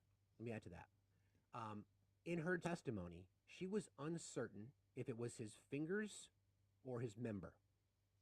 So the jury made a determination that, yes, in fact, there was penetration. They decided that it was, they could safely say that it was definitely something. So they said his fingers. So again, I'm asking you specifically, what would you call it when someone is forcibly and deliberately penetrated? What would you call that? Yes, it would be grape. However, that's why we say it's grape. No, that's why you should be and this is what I'm talking about. Manipulate. That's why you say held liable for it, because if he held liable for grape, held liable for grape. If he was held, if the evidence was brought, if he was brought with that same evidence was brought to a criminal court, guarantee you it would not go well for E. Jean Carroll's side. Right. First of all, John, are you a lawyer or somebody who is? I'm familiar with the criminal justice system. No, I don't care how familiar you are with the criminal justice system. Nobody cares. But the thing is this. Excuse me, John. The thing is this. First of all, John, had E. Jean Carroll not been dissuaded by her friends who said don't go to the police because he is a far richer, more powerful person than you are, and he will get the best lawyers and he will drag your name through the mud, then she would have gone within the statute of limitations. So first of all, there is a statute there are statutes of limitations for different degrees of grape in the New York legal system, for number one. But she was unless it had been first degree, which it wasn't, because it wasn't. There was no other physical component of it. She was not. It was not. Sure? She was not physically attacked. Then it would be outside the statute of limitations for it, for a start. So there was no way she could have gone criminally when she revealed it. Secondly, she would have never talked to anybody about this ever had she not talked about it in her book, and then Trump came out and said that she was lying, and he then defamed her for years. And John, this right now is an example of why we say MAGA men are scared, soft, and weak. Because I literally asked you a specific question, and I could tell you wanted to answer that it was grape, but instead you tried to create excuses for it. No, this is an example of being soft and weak of character. No, it's not. Yes, No, it is. Oh, yes, it is. Stop it. No, it is. This is so crazy. No, it's because you do not understand the distinction, right? You're saying he. No, I do. No, I understand the distinction. You know what, John? I understand the distinction clearly. The distinction is that you're a grape apologist. No, you just hold the L, buddy. November. Yep, exactly. Well, see you later. I just want to point out, because John's contention appeared to be that grape is something that you can only be found guilty of or liable of through a criminal court. This shows that John is not in fact familiar with the legal system, because on the verdict. Oh, you're right, Eric. On the verdict form, it said on the verdict form of the civil court, it used the word grape. So no, John's contention was incorrect. Right, but they checked sexual assault, so that's the difference on that. Yeah, but I'm just saying, his contention was you can't be found guilty of that apart from in a criminal court, and that's untrue. Well, you can be found liable of it. Can you imagine somebody coming up and being triggered by being called soft and weak and literally try to make excuses for someone who raped someone? Good morning, Eric. How are you today? Eric, you can unmute your mic. Eric. David, Devil Dog 757 in the chat. Your question is this really what you're going to do for the next 4 years? I feel sad for you. I'm telling you what, I'm going to use your example for the last 4. How about that? Cool. Eric, are you there? Eric Walker 142. You have to unmute your mic, Eric. Eric going once. Eric going twice.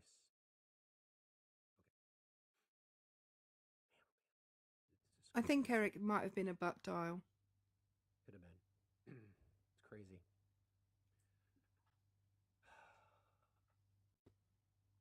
Everybody, please keep tapping and sharing. Let's get to 200K. Archmagog 669. Anyway, Arch, I'll call you. Thank you for being here. What's on your mind today? Oh yeah, so I do believe MAGA men are weak, like just from all aspects of like their existence.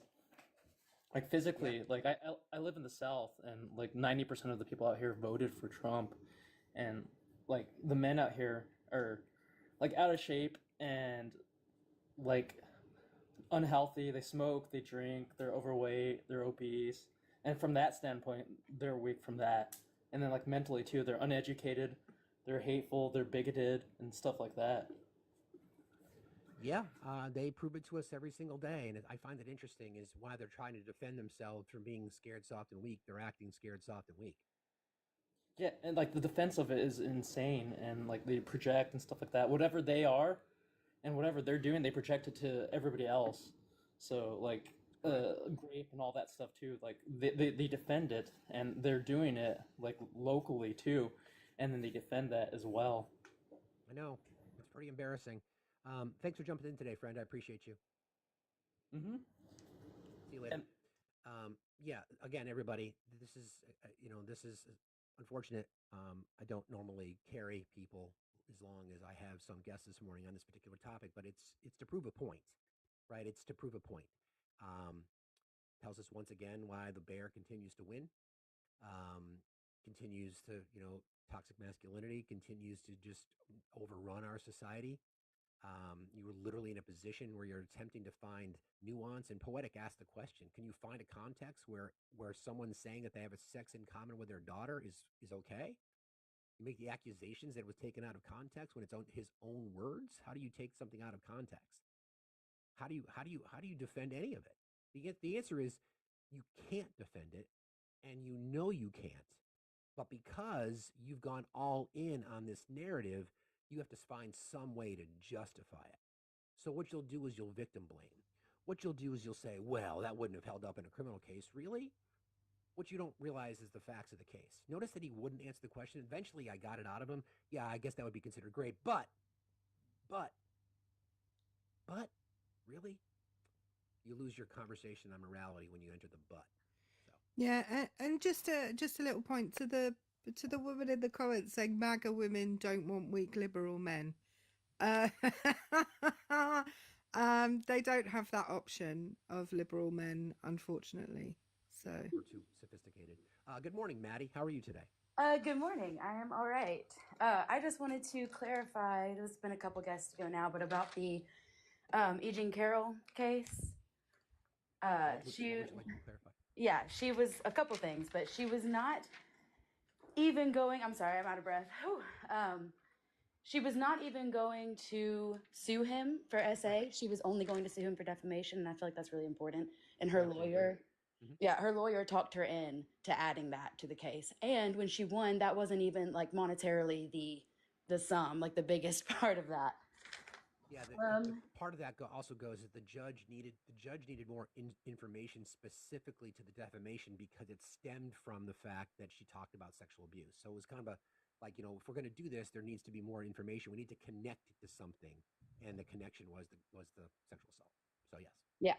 Yeah. And then he had the opportunity to provide his DNA for like over a year. I'm pretty sure you guys knew that already. And the civil court thing that they always like to bring up, obviously we know that the reason for that was the statute of limitations. Correct. A lot of MAGA just does not know that. But also the difference in the evidence, which is what they always like to bring up. What I have heard from lawyers is that it's like at least 50% for civil cases, and I think 51% and over for criminal cases. The numbers could be slightly off, but it's barely any different. And of course, that's also going to change depending on the juror. So every person is going to have different levels of what means 50% or more to them. So it's very nuanced, and that is the argument falls apart on itself. It's a good point. You talk about how they don't know. We know that they don't know what statutes of limitations are because they think they're statues. Yeah. So that's part of the conversation right there. Right. But you're right. Yeah, I think that's good context. We talk about that a lot. We didn't really get to that point, but I appreciate you sharing that. Yeah, no problem. Thank you so much. You got it. Have a good day. You too. All right, bye. Yeah, I think it's important to say that in a civil court is preponderance of evidence. So, in other words, more likely to than have not to have taken place. That's correct. And the jury was still unanimous. So, everybody, please keep tapping and sharing. We're short of 200K, guys. Let's get it rolling. And if you wouldn't mind, there's a new gifting goal, and please consider subscribing and join our team. Let's see if we can get 700. James, how are you today? Oh, we're here. We're just out here in the mud. Been raining quite a bit. Tell you what, I don't know how you think we're soft and weak, but that's all right. Y'all are entitled to your opinion, I can give you some examples if you'd like, James. I was in the military. A lot of my friends are cops, EMT, and them guys ain't soft and they ain't weak and they ain't scared, and every one of them. So James, you're talking about it strictly from a physical perspective, okay? No, mentally too. Well, I'm talking about character, okay? Character, so absolutely. Did you vote for Donald Trump? Yes, I did. This time. First time I did not. I did not. I was like, nope. Okay. I thought it was a bad game. Hang on. So when Donald Trump says that he has sex in common with his daughter, for somebody to vote for that tells me that they're weak of character. See, that was taken out of context like everything else. How was it taken out of context? It's his words. Because he didn't mean... How do you know he had sex with his daughter? Hang on, James. He has a feminine side. James. It never did. Again, James, let me finish. Hang on a second. Never has the claim been made that he said that he had relations with his daughter. The question was asked of him, what do you have in common with your daughter? And he said sex. Do you have a daughter? No, I do not. Okay, if you did, would you say you had sex in common with her? No, that's really weird verbiage. Okay, but that's what we're talking about. He's also said if you had a daughter and someone walked up to you and said, "Hey, your daughter is a hot piece of ass," what would you do? I'd just walk off. You would walk off? Okay. Yeah. So would you find that person that said that despicable and distasteful? I think there's something wrong with them. Okay, you voted for that. No, that's not what I voted for at all. No, but you did vote for that, James. But you did vote for that. This is gaslighting. I mean, it's not gaslighting, James. Oh, yeah. That's who he is. That's what you voted for. This is why MAGA is scared, soft, and weak, because you have no character. You can't stand up to that. Well, we stand up to the real evil in this world. We build everything you have. So it's like, what did you build for me? Food. What did you James, build for me? I can guarantee. Hang on a second, Erica. What did you build for me, James? I didn't personally, but like we as a group. Go to a construction site and ask everybody if they're Trump or Biden or Kamala. Oh, so that makes a difference. So we can walk up to other weak, soft, scared men on construction sites and ask them if they would say that they had sex in common with their daughters. Scared if we're dangling off of towers and climbing light poles? Keep your lights on. Again, James, you're talking about it from a physical perspective. By PTO shafts we're talking about it from James. You're talking about it from a physical perspective. Okay, I'm talking about character. You don't think you have to have good character to do all that? Not when you vote for a guy who said he had sex in common with his daughter. You don't think it takes good character to go out at 2 a.m. and get a cow cut out of a fence and then fix the I've gone out at 2 o'clock in the morning and saved lives in the past, and I still wouldn't vote for a guy who bragged about having sex in common with his daughter. You did. But that's not what he meant. Like, there's no ground. That's not what he meant. So how about the fact that he said he would be dating a 10-year-old girl in 10 years? He didn't say that. He did say that. Where? I'll play it for you.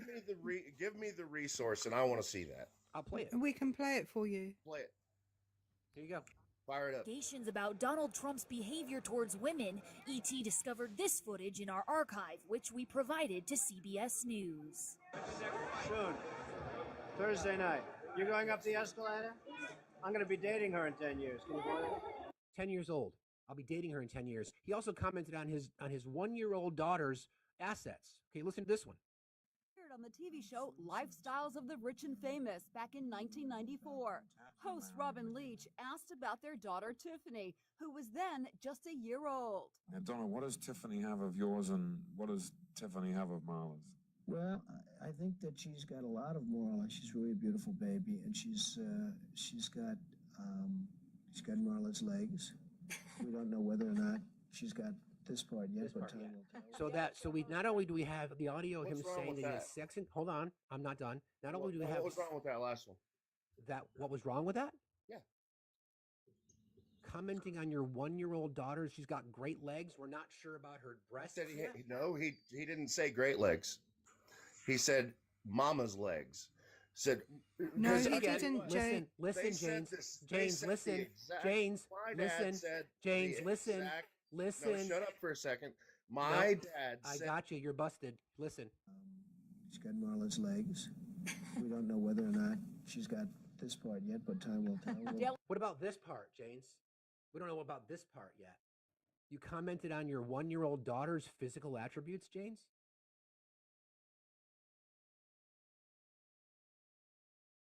You gonna unmute so we can expose how scared, soft, and weak you are as well? 1-year-old, James. 1-year-old. There, I didn't mute that. You did. No, my dad said the exact same thing about my sister when she was born. Okay. Yeah, that makes perfect sense. Jesus. That makes perfect sense then. Wow. William, how are you today? I'm doing fine, sir. Why are MAGA men so scared, soft, and weak?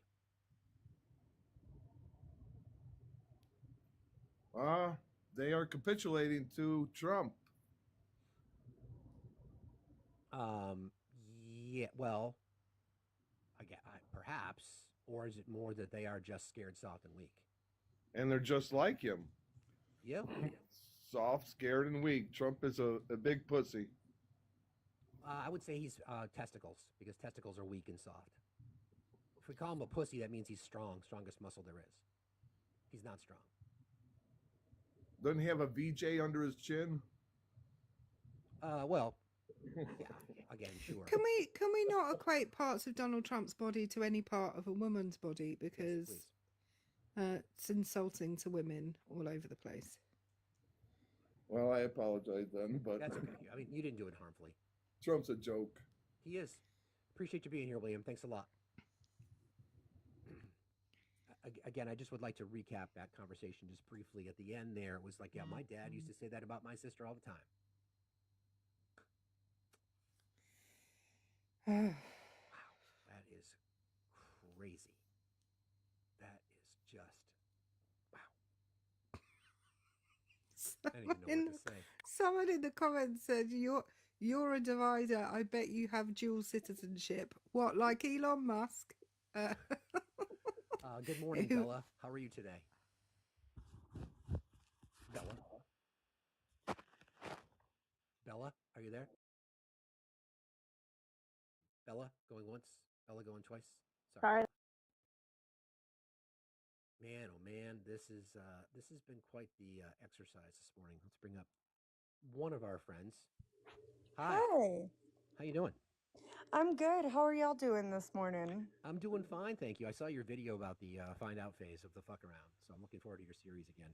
Oh, yeah. I was listening for whose voice that would be. I was like, is it Cass or is it Noelle? Never know which titty's going to show up. It's Yeah. the right one this morning. Yeah, it's the right titty of Polita Titties this morning. No, yeah, I just I've heard some really insane stuff on your live this morning, and I still can't make it make sense. And I mean, I'm not even left by any means, but the amount of just cognitive dissonance that they have with Donald Trump is wild to me.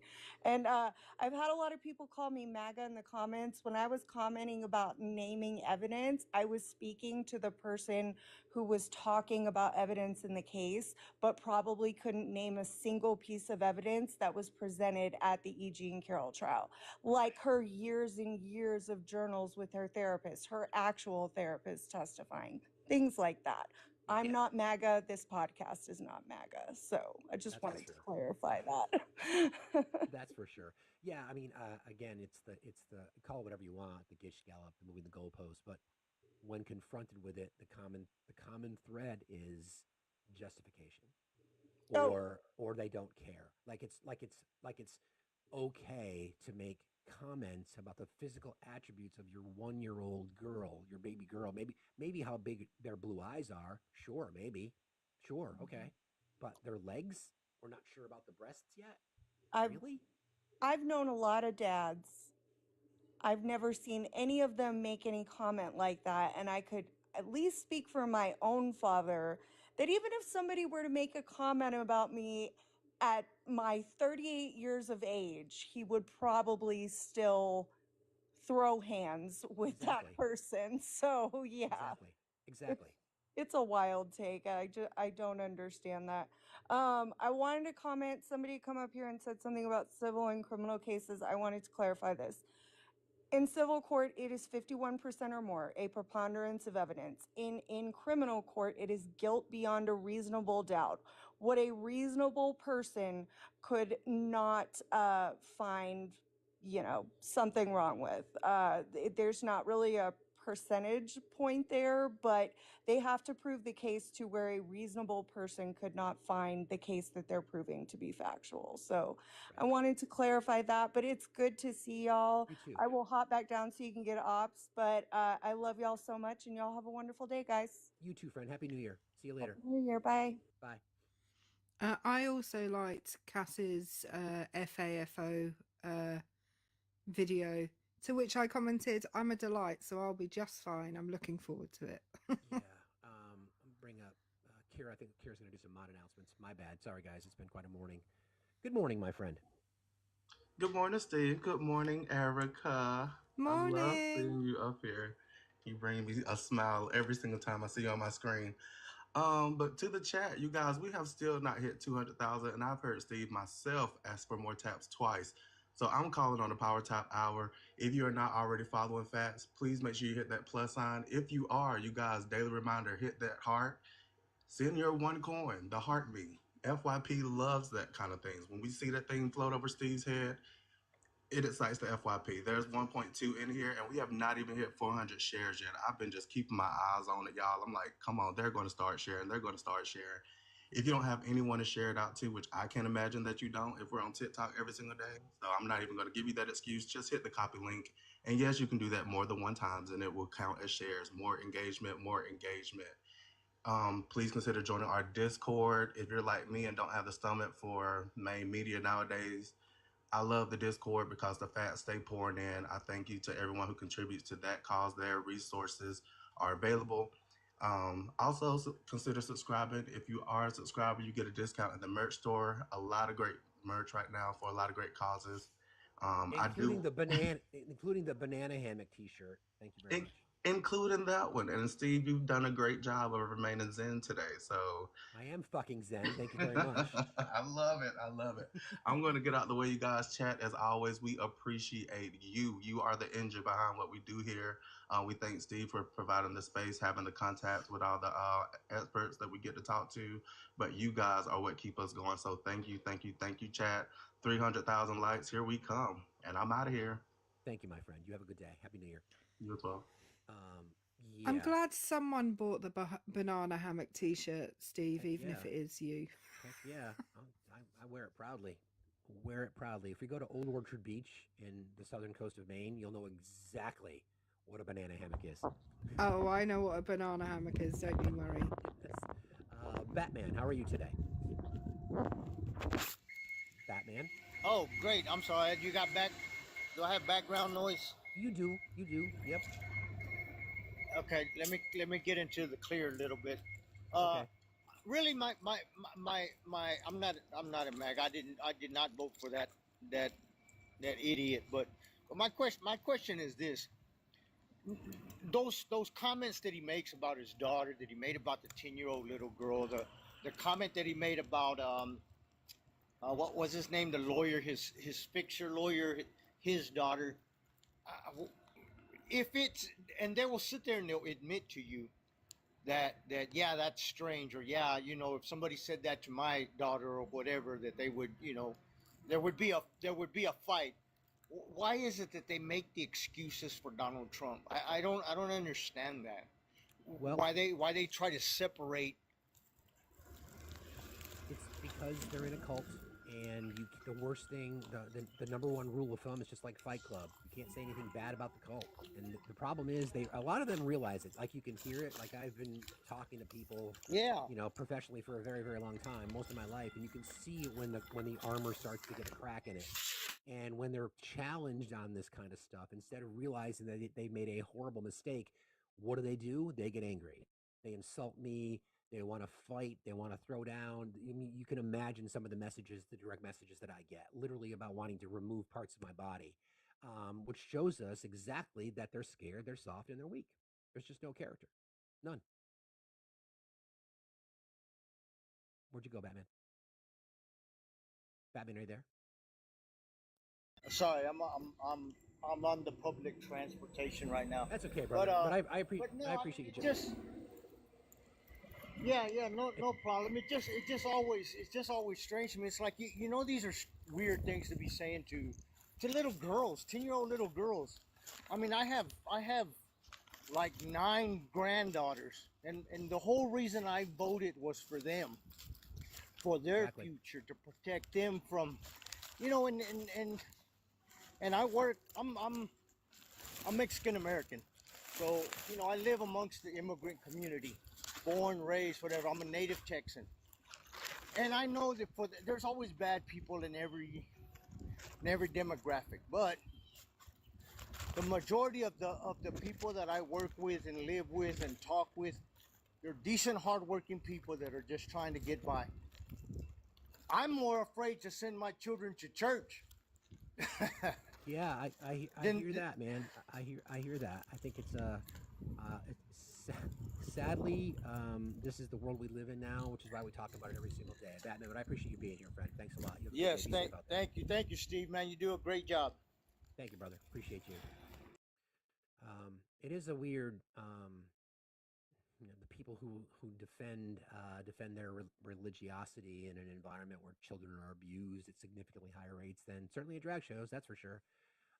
Let's see. I don't know how to pronounce your name. J Toth. Hey, what's Jay. up? I'll call you Jay. How are you today, Jay? Oh, I'm good. How are you doing? Fine, thank you. Can you tell me why MAGA men are so scared, soft, and weak? Well, I think you've done a pretty good job of illustrating that. I just want to remind people that, with the guy John Thatcher, I don't know, he was a few guests back. Yeah. Some people can sound incredibly, I don't know, sort of reasonable and really hide their true intentions. Why it's so important to push your best friends and the people closest to you around. Like, don't let people get off with, yeah, well, you know what I'm saying, or that sort of thing. You have to push these people to expose where they're really coming from. It's just too easy for them to otherwise sort of play that middle of the road and seem like they're on the right side of the fence. That's a good point. I hear it all the time. Anyways, that's all. I appreciate your show. I appreciate you guys. That's all I Thank had. you, brother. Appreciate man. you.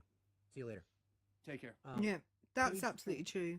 Paige Ford, I just sent you an invite. Would you mind coming up? Because you said that MAGA men aren't soft, scared, and weak. And I'd just like to have that conversation. Let me make the case for you, and then we can talk about it. So I just sent you an invite.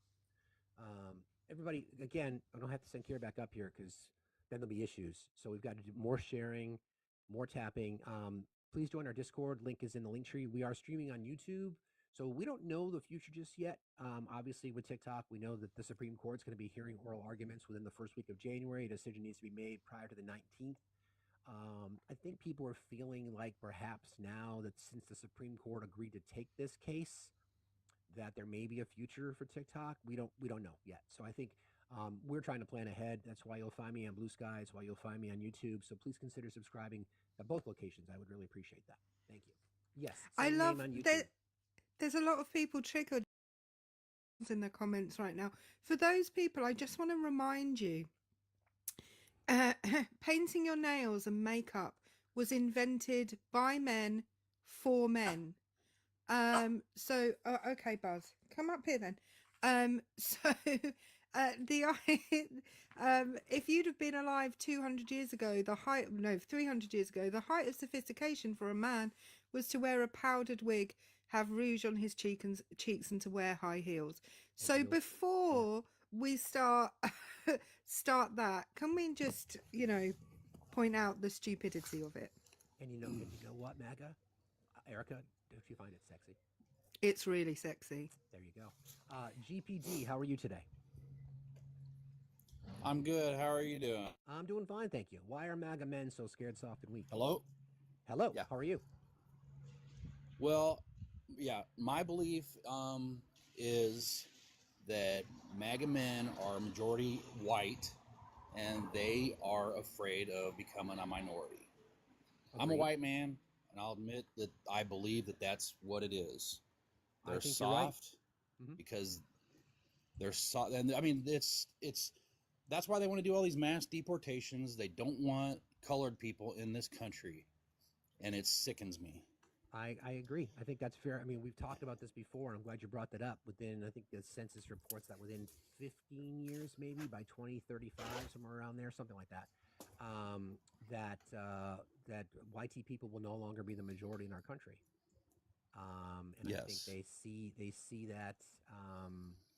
that very directly, and I think it's triggering. And then they can tap into hateful rhetoric like the Great Replacement theory. Did someone say something inappropriate? People of color. If we could use the term people of color rather than describing people as or person of the color. word that you. If I missed that, I apologize, chat. Yeah, so I think that's part of it. But yeah, so just They're again, words soft. matter. They're soft because they have fallen into the trap of believing all the lies within the MAGA community, and they're just so weak because it's either ignorance or arrogance or whatever it is that they fell into this cult and they believe all this crap. and Yeah, it's just I sickening. think I agree. Thanks for being here today. Appreciate you very much. Thank you. You got it. We've got enough information and enough data on our side that tells us exactly that. I see you, Obi. I'll get to you, brother. Asler, how are you today? Good morning, sir. Why are MAGA men so scared, soft, and weak? That's 100% another lie for Democrats. I'm sorry, what? That's 100% another lie from Democrats. You think Democrats are scared, soft, and weak? I didn't say that. I say that's a lie from Democrat people. How so? Yeah, how so? MAGA, okay, let me tell you this. I'm from Venezuela, South America. I live in this country the last 30 years of my life. And I've been seeing MAGA standing for America. That's why we won. Really? Yes, all sir. Americans? Do you think MAGA stands for all Americans? Yes, sir. So The real America, the less of America, they are losers like Democrats. That's what I see of this country. Oh, okay. So how about this? Are Democrats voting for someone who said that they have sex in common with their daughter? That's not true. That's false. That's another lie from Democrats. That's what I mean. You lose because you keep lying to people. Donald Trump. That's Wait a a minute. disgrace. Donald Trump didn't say that. And saying Democrat always lies to American people. No, I'm asking. Okay, do you want us to prove that isn't a lie to you? Would you like us to prove that isn't a lie? No, man, because everything. Because Donald then Trump you would be say, because actually what's happening here is you're lying and we can prove it. Okay, let me tell you this. That if Ivanka were my daughter, perhaps I'd be dating her. Everything you say. By the way, be quiet. She's beautiful. Can I say this? A piece of ass. Yeah. She looks more voluptuous than ever. She's actually always been very voluptuous. She's tall. She's almost 6 feet tall. What's the favorite thing you have in common with your father? Either real estate or golf. Donald, with your daughter? Well, I was going to say sex, but I can't relate that. I can't relate that. Donald Trump repeatedly points out how hot his daughter is, saying last year in a Rolling Stone article, "Yeah, she's really something, and what a beauty, that one. If I weren't happily married and, her father." My daughter, Ivanka. Yeah. She's 6 feet tall. She's got the best body. Yeah, she's hot. So Democrats said that, ass? Democrats said that? Say what? So was it Democrats that said that? Wasn't that Donald Trump that said that about his daughter? Yeah, and you can clearly state he's joking about his beautiful daughter. Oh, he's joking. So when he calls his daughter You a can piece hear of that, ass, right? When he said that what I have in common with my daughter is sex. Yeah, he said if I wasn't her father, if I wasn't married, hold on, shut up, shut up. If you wasn't married and if she wasn't my daughter, I'd be dating her. Yeah, we hear it. That's what I'm saying. You Democrat. Why does he keep? Can I speak? Can I speak no. too, please? No, I'd like Okay, to. keep going, then. I don't know why you invite people you don't let me talk. I'd like you to tell me why. In what world that's okay? That's okay because he's joking. You can hear his boy laughing. That's why you lose, guys. You can. No. I just need to explain, as someone who has done stand-up comedy for what, I don't know, 15 years of my life, what I can tell you about people laughing is this. Sometimes, most of the time when people are telling a joke, people will, as long as it's funny, people will laugh. But also, if you say something so outlandish that people don't really know what to say, a response from humans is we laugh at that. Okay, we laugh at that when people say things that are so disgusting that we have no other. It's like a human response to something that makes you uncomfortable is to laugh. And we know that. What I'm hoping for is that there is somebody who's a Trump voter that's listening, because Eric and I talk about this. It's not always for the people that we speak to, right? Because for the people who speak to, they want to come up and try to defend the fact and make the claim that they're not scared, soft, and weak while they're demonstrating how scared, soft, and weak they are. Hopefully people might be watching, and or maybe you've shared this live with somebody, or maybe you voted for Trump and you're like, Jesus, I did not know he said that. How disgusting. And if you could be consistent, like imagine if there was audio tape of Barack Obama saying something like that about his daughter. what you would be losing your fucking mind. But because it's Trump, it's out of context. He was joking. Hashtag girl dad. I would never joke about something like that. Ever. And for any of you who say you would, you are just as disgusting and pitiful. And for MAGA women who tolerate that shit, we had somebody earlier whose girlfriend was in the background and she was defending it. Really? Really? This is why we're doing this, right? Because this is who they voted for. We know they didn't vote for him on policy because they don't know any policy and he has none. We know they didn't vote for him on his strength because he's a weak coward. So we're going to expose his morality because in their little safe spaces, that's why a lot of people come to us for their news, because in their little safe spaces that they go to, that shit's not played. Again, what we know, sex in common with his daughter, said if I wasn't her father and married, maybe, and then he makes comments about his 1-year-old daughter, commenting on her legs and her breasts, and that he'd be dating a 10-year-old girl in 10 years. Never mind that he's an adjudicated sexual predator. Never mind that he bragged about grabbing women by the pussy. Never mind that he walked in on Miss Teen USA contestants. But that's all taken out of context, right? Well, I think the other thing to say is the fact that he's made a habit of this, of talking about his daughters in this way. Correct. This is not like a one-off thing. He didn't that one time just say, oh, as a joke, oh, I'd say we have sex in common. This is a habit that he has. Exactly. Vegas, so MAGA men are soft and weak, huh? It's a question. Why this are coming MAGA... from a fucking cocksucker? Seriously? Here we go. Oh, there we go. MAGA men are soft and weak, and we have a cocksucker saying that? That's nice. See, thank you for proving seriously? the point. Did your boyfriend tell you to post this? Thank you for proving my point. Did your boyfriend tell you to post this? Thank you for proving my point. Because I'll take your fucking ass anytime. Thank you. I'll kick your fucking ass. Hang on, who is it? Like, genuinely. I want to ask this question. No. Stop talking. I want to make this point. Point proven. This person comes up here making homophobic slurs about. Excuse me. You stop talking. Shit, English you stop talking. I don't have mod power, so I can't mute him. You're going to have to keep muting him for me. But this is the thing. I don't care whether you care or not. Your caring is none of my concern. But this is the point. He comes up here making homophobic. Mods, would you just keep muting this guy, please? You guys are the one bringing comes up here making homophobic. I'm just going to move my microphone closer to my mouth because then I'll be really loud. This guy comes up here making homophobic slurs about the host, and then he says, "I'll take your ass anytime." So what's going on is being homophobic. How can you be homophobic whilst also offering to have intercourse with another man? What's going on? You know what I find really. He's the one calling. What I find really funny, Vegas, is that you are proving the point about how scared, soft, and weak you are. You're triggered by everything, you and you call think, people out. I am calling you out. I'm calling you scared, soft, and weak. You're proving it. I didn't have to do it. You did it for yourself. Let's go. You just did it. Did it in front of 1,200 people. You literally just did it in front of 1,200 people. You're so weak of character.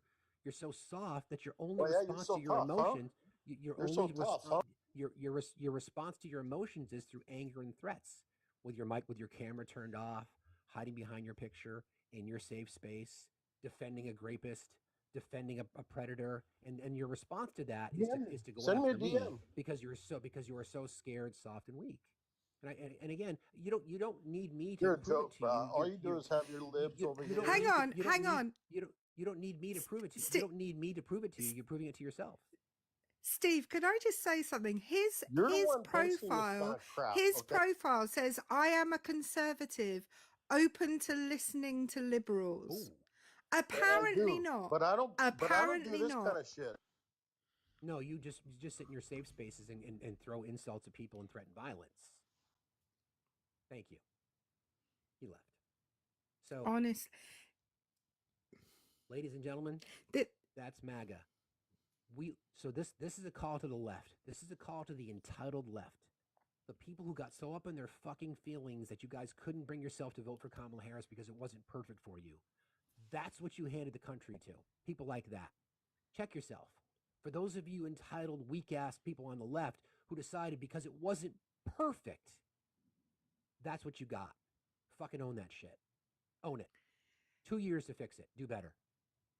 But the hypocrisy of you're a sucker and I'll have your like either gay sex is okay or it's not. Sort it out. Good morning, Hello. Logan. How are you today? I'm good. I'm a friendly. I just wanted to hop up when he was freaking out. I'm a gay man, right? And I think it's really interesting that we're always the go-to slur or the go-to like you're so weak, blah blah blah, when these MAGA men couldn't do it for a day. Like, let me tell you, the amount of just homophobic rhetoric I hear on a regular basis on this app, they wouldn't be able to do it for a day. Like, the irony, I don't know. It blows my mind. No, you're right. I mean, can you imagine sitting, watching, scrolling by and seeing this prompt and being like, I'm a MAGA man. I'm not scared, soft, and weak. I'm going to jump in that box. I'm going to call that guy out. I'm going to threaten him. I'm going to show him violence, not even realizing what it is that you just stepped into.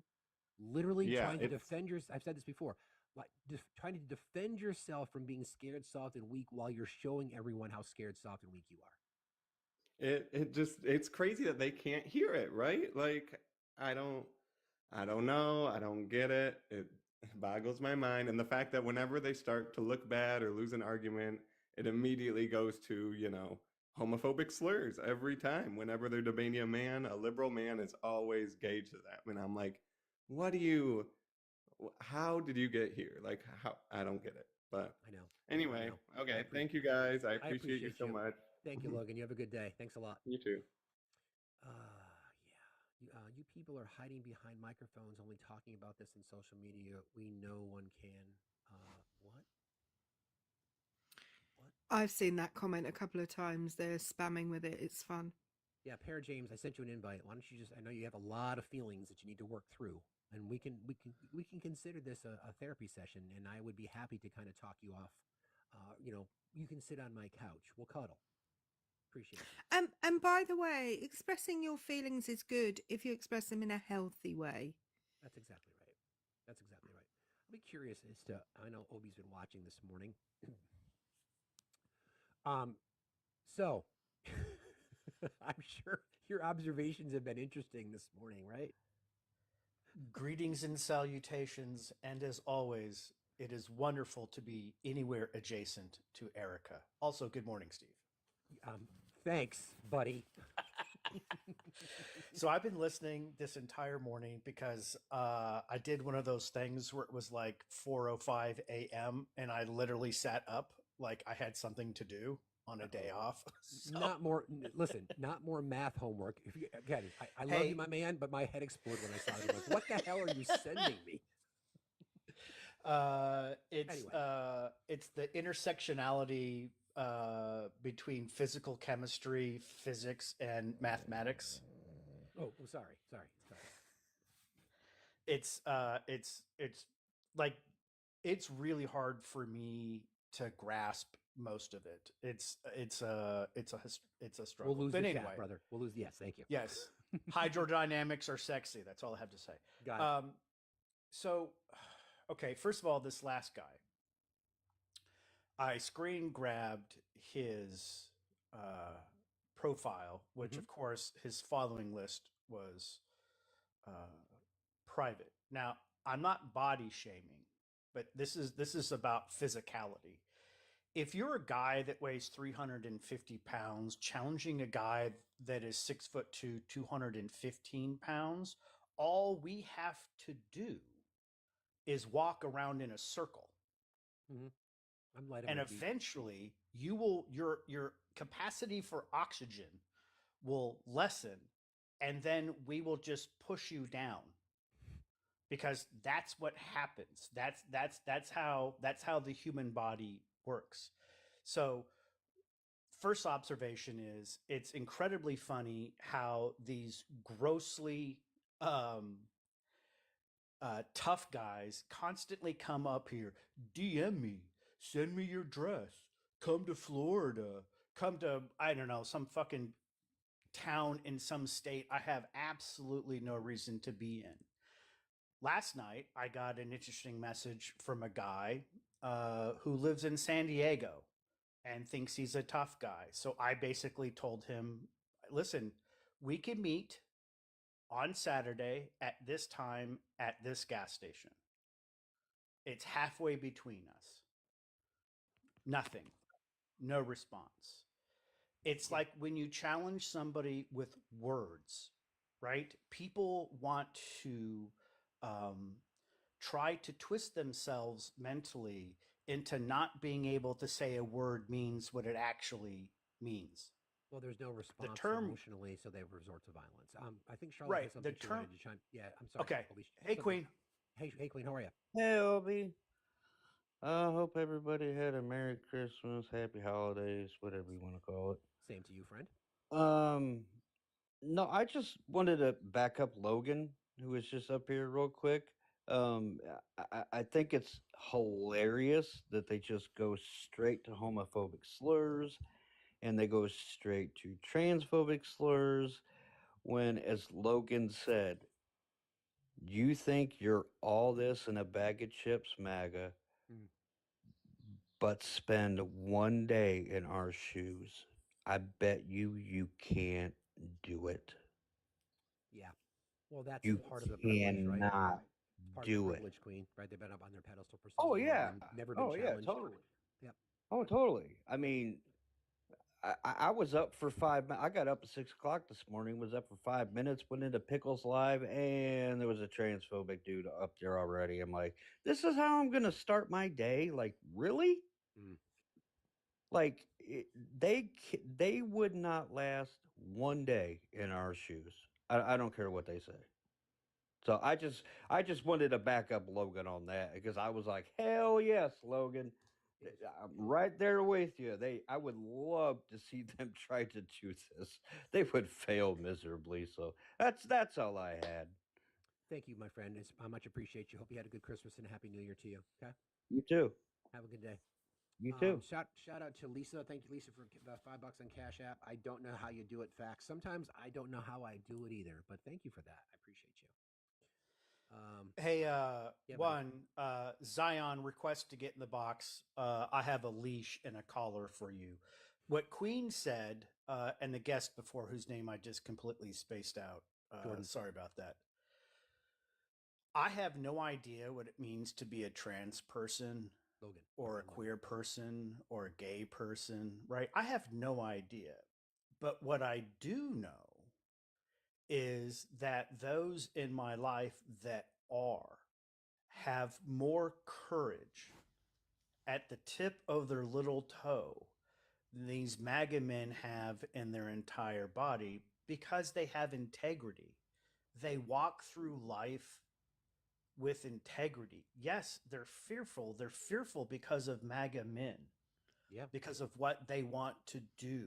Because they can't express themselves unless they're expressing themselves through anger, which is based on fear, which is based on a lack of education, right? That's right. But what's amazing is how many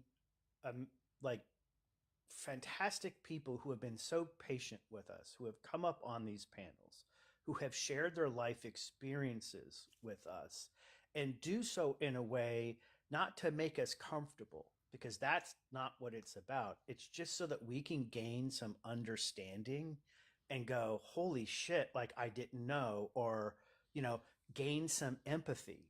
Yeah. This is one of the reasons why MAGA is so scared, soft, and weak. They aren't able to regulate their emotions. And one of the things I think that they're all of their emotions because they've been told so long that they can't show any weakness. That every emotion they have, whether it be sadness, joy, frustration, disappointment, all comes out in aggression and anger. And I want to call out, I'm not sure if you guys saw Greg's comment. It's great. It's like Legend's like, I'd go face to face with any of these assholes. Good time to try out my new hip. Well, Legend, you do your physical therapy like a good boy. Yeah, we literally spoke about this earlier in the week. For a lot of these people, anger is a secondary and substitute emotion that they're feeling in place of whatever the primary emotion that they've been told they're not allowed to show is.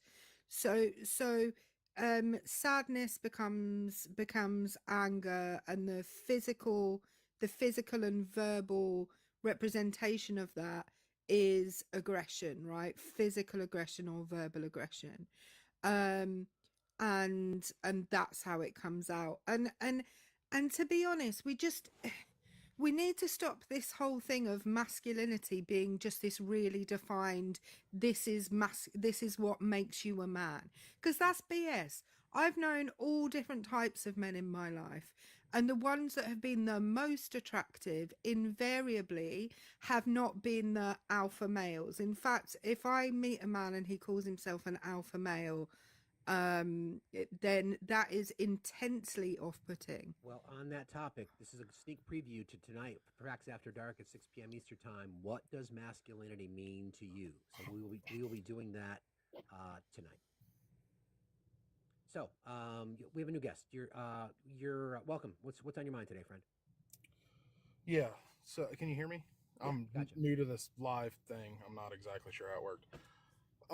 I was scrolling through and I happened to come across your live, and it says, "Why are mega men so scared, soft, and weak?" Yeah. I heard how she was talking about how they can't, like, obviously I supported Trump. I voted for Trump. Okay. I don't identify as a MAGA.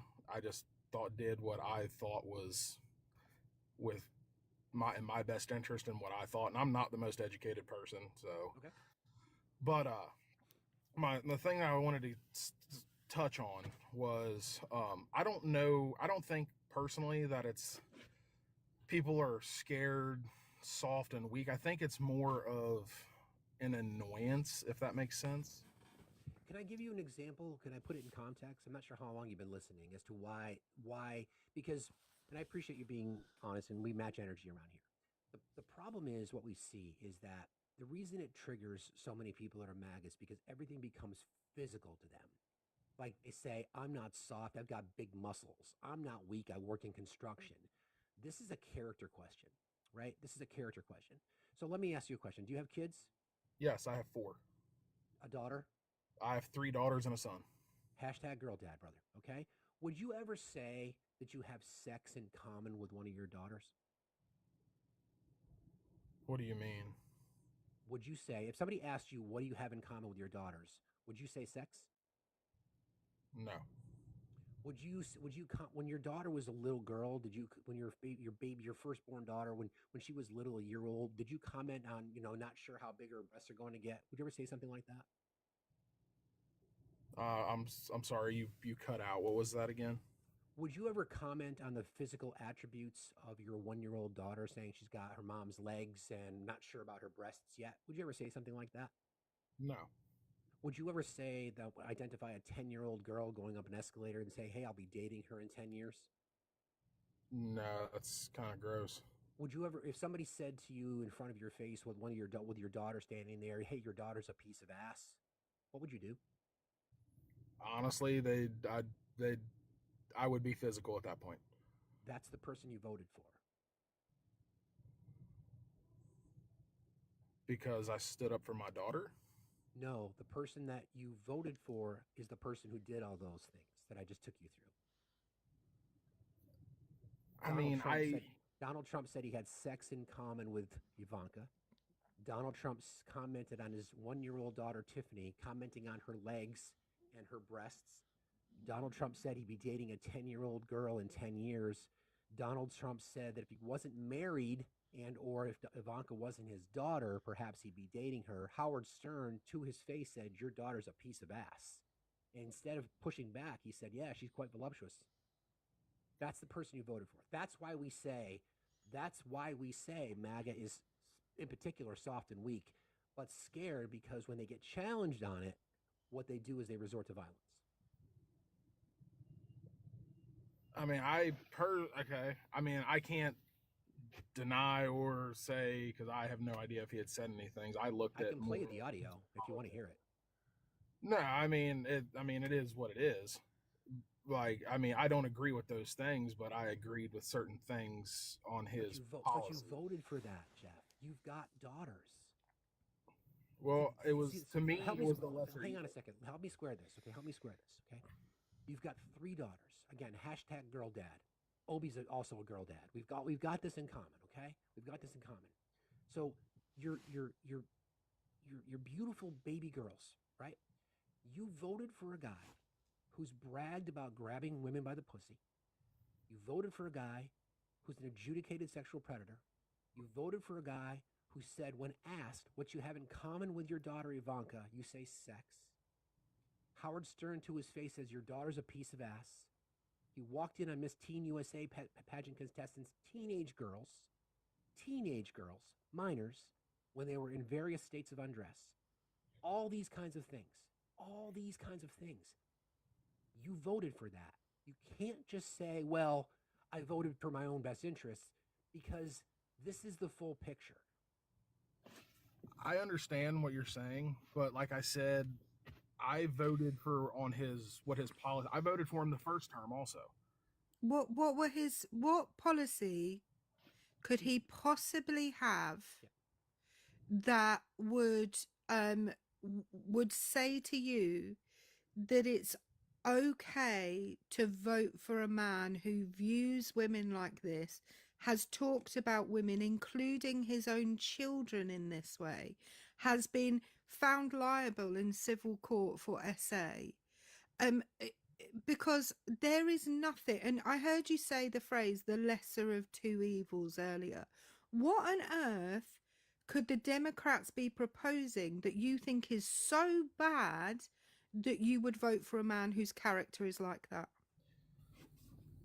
When I say for the lesser of two evils, it was because for the last 4 years, there has been a very large decline in the field of work that I'm in. When Trump was in office, everything was, I mean, obviously you had COVID there at the tail end, but new construction was up, cost of materials were down. Then that's not true, though. That's not true. So this is the that point. Is true. It's not, Jeff. So the rising cost of housing has got. We can see it. It correlates directly with Trump's tariffs against Canada for lumber. We saw it. Okay. So again, I want to go back to this point, because this is really, really, really, really important, Jeff. Okay, this is really important, and this is again why we say MAGA, and I have to lump you into this as well, because if you are unwilling to accept the fact, without using some other excuse, policy, which again, we easily, trust me, my friend, you do not want to get into a policy conversation with me, because it will not go well. Okay, I promise you that. This is about character. You voted for a guy who has said all these things. If Donald Trump walked up to your daughter and said, you are a piece of ass, what would you do? Again, you want to talk about character? Our previous Jeff. No, you said Jeff. Again, if Donald Trump walked up to your daughter and said, you are a piece of ass, what would you do? I honestly, I would be pissed off, but that's a hypothetical situation. It's not hypothetical. This is what he's done to people. He said this about his own daughter. Again, back to the lesser of two evils. What did Kamala have? What has Kamala, she done? again, Jeff, the lesser of two evils is someone who's not said that they have sex in common with their daughter. You voted for a guy who said he had sex in common with his daughter, Jeff. So you are saying that Harris has never did anything wrong in the entire time she has been in office? Did Kamala Harris say she has sex in common with her stepdaughter? No, she just imprisoned people and held illegally. No, she didn't actually. Nice no, pivot. she didn't. When she was a district. Again, you're not going to pivot. You're not going to run. You can either leave, or I'm going to hold you to. You're not answering my questions. You're just saying the one. You didn't ask a question. You made. You didn't ask a question. You Jeff, made a statement, Jeff. So you're telling me that our past. Jeff, you voted for a guy who bragged about having sex in common with his daughter. You brag. You voted for a guy who says that he can just walk up to women and grab them by the pussy. You voted for a guy who walked in on Miss Teen USA contestants while they were in various teenagers in various states of undress. Let me ask you: Did you vote for Biden in the previous election? We're not going to pivot. Nice try on the Ashley Biden thing. Nice Well, try. no, you said you would answer questions if I asked. Yeah, again, I haven't asked you the question yet, and you're not going to answer questions. I asked you a question. You were the one You pivoting. don't answer, Jeff. We don't answer questions with questions. Okay. Again, why did you? You're answering my question with a question. You keep asking the same question. Why did you vote for somebody who did all those things? Well, one, I do like the tariff idea because I know how tariffs work. Apparently not. You don't. Really? So you don't. by instituting those tariffs, here we go. That is going to I get it, bring Jeff. more. So I It's get it, going to Jeff. force I get companies it. to So I bring get that it, Jeff. work Because, back to the because United you are States. so soft and weak of character, you refuse to answer the question about Donald Trump saying all those horrible things about women. That's It's not why a you're question. so. It's a statement. If he said them, he said them. But you voted for it. That's why you're so soft and weak of character. No, I told you I voted for policy, not for what he does in his private time. But you voted for that too. And I'm telling you why I voted, but you won't even answer you don't it. care what somebody does in their private life? No, what people do in their private time, as long as it doesn't affect me or my family, then that's fine. So did the allegations against Joe Biden have anything to do with you or your family? No. Okay, so what's the big deal? That's my whole point. Is it doesn't have anything to do with me. You keep bringing up Because things you have no that Trump has character. done, but because you have no it's because you all have no right character. if he doesn't. Because you have no character. No, how is that not character? Because he bragged about having sex in common with his daughter, Jeff. Can you just keep going back to the one thing? You haven't stated one piece of policy that was wrong. All of his policy was wrong. 87% of the tax cuts went to the rich. He initiated tariffs. COVID bailed his ass out. We were heading towards a manufacturing recession. And those tariffs will force companies to bring that manufacturing. You don't fucking know anything about it. Hold on, Obi. Hold on. No. Jeff, what's a tariff? I'm gonna. You know what? I'm gonna give you a hall pass because you have no character. So hold on. So now that we have dunked on you sufficiently because you have no character, let's dunk on you with policy. So tell me what a tariff is. A tariff is I don't know the exact terminology, but it's I guess would be a tax on imported goods that come in from the United. Who pays it? The producer, and then they pass it off to the consumer. Yeah. So that means tariffs are what? Inflationary. So your prices go up. Or what? It forces their hand to bring those jobs and that manufacturing back to the United States. 1 second. So we don't have to pay an import tax. 1 second. Okay. So Jeff, I just would like to call this out in front of 1,200 people because you are pitifully weak and soft because you have no character because you literally voted for a guy who bragged about having sex in common with his daughter. So we'll leave that right there. Now you think you can have the conversation about policy. You have no fucking clue what you're about to walk into. I'm going to embarrass you so pitifully bad. So I'm going to give you a chance. You can either run now like the pitiful coward you are or suffer the wrath. Your choice. Suffer the wrath. I want to hear what this is. Okay, so go ahead, Erica. Go ahead. Okay, this is what I want to ask Jeff. Jeff, how many unfilled job openings do you think there are in the US right now? To be honest, I'm not sure.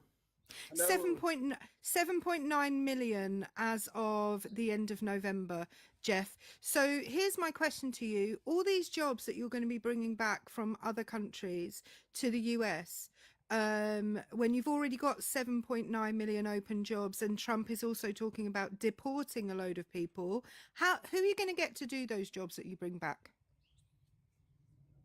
The better question is, why is there? No. The better question isn't anything. Answer the Are not question. applying for. Answer The better question isn't anything. Who's going to do those jobs? Well, I mean, you have millions of people going into the workforce every year after. Yeah. They're just going to refill the jobs that people leave because you've got more people leaving the workforce than you do have entering the workforce because of the birth rate lowering. So tell me again, who's going to do those jobs? I just answered your question. You didn't know, because Yes, you said, literally excuse just did me, what he said. Jeff, You answered a question you with a question. said, you didn't said, answer the Jeff, question, Jeff. I You didn't did. answer the you no, said, didn't. hang on a minute. Jeff said this is what Jeff said, just to prove that I'm listening to him. Jeff said those jobs are going to be filled by the people coming into the workforce.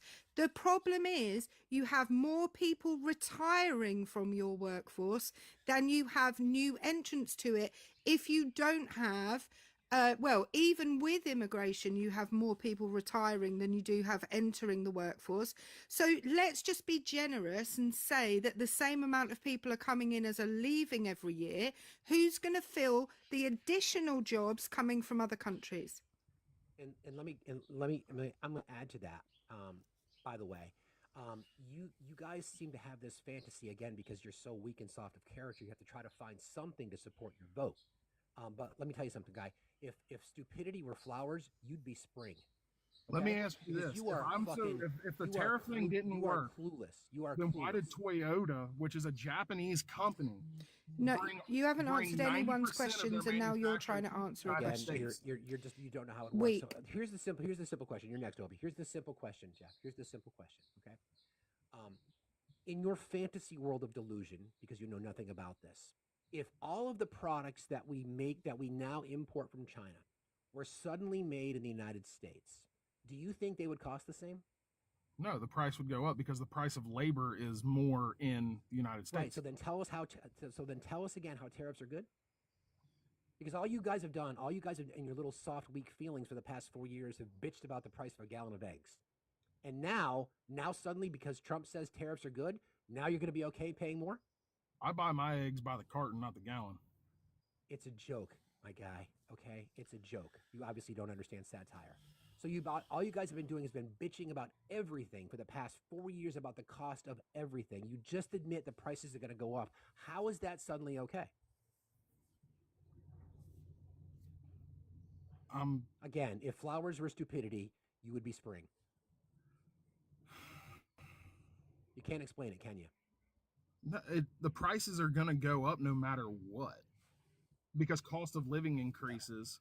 So the prices going up under then prices going up under Biden was okay?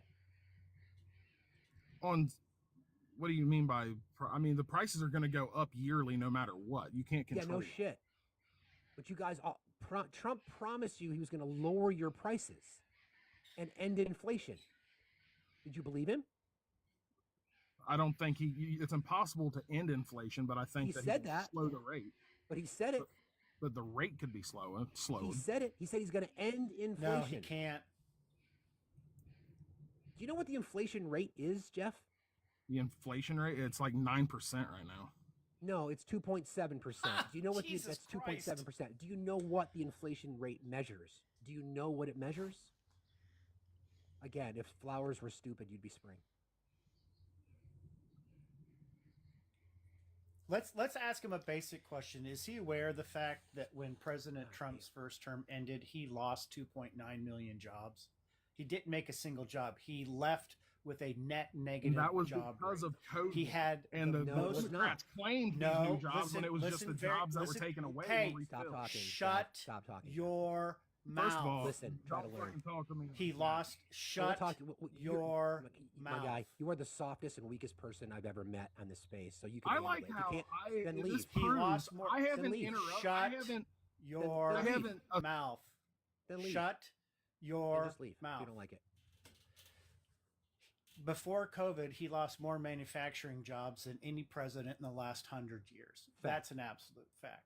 C-19 or no C-19, the job loss rate was already increasing, and it only was exacerbated because he fucked up the handling of C-19. It wasn't C-19 that caused the issue. A tariff is a tax because the importer, not the producer, you fucking moron, has to pay more for imported goods. So if an importer has to pay more for imported goods, then the consumer has to pay more.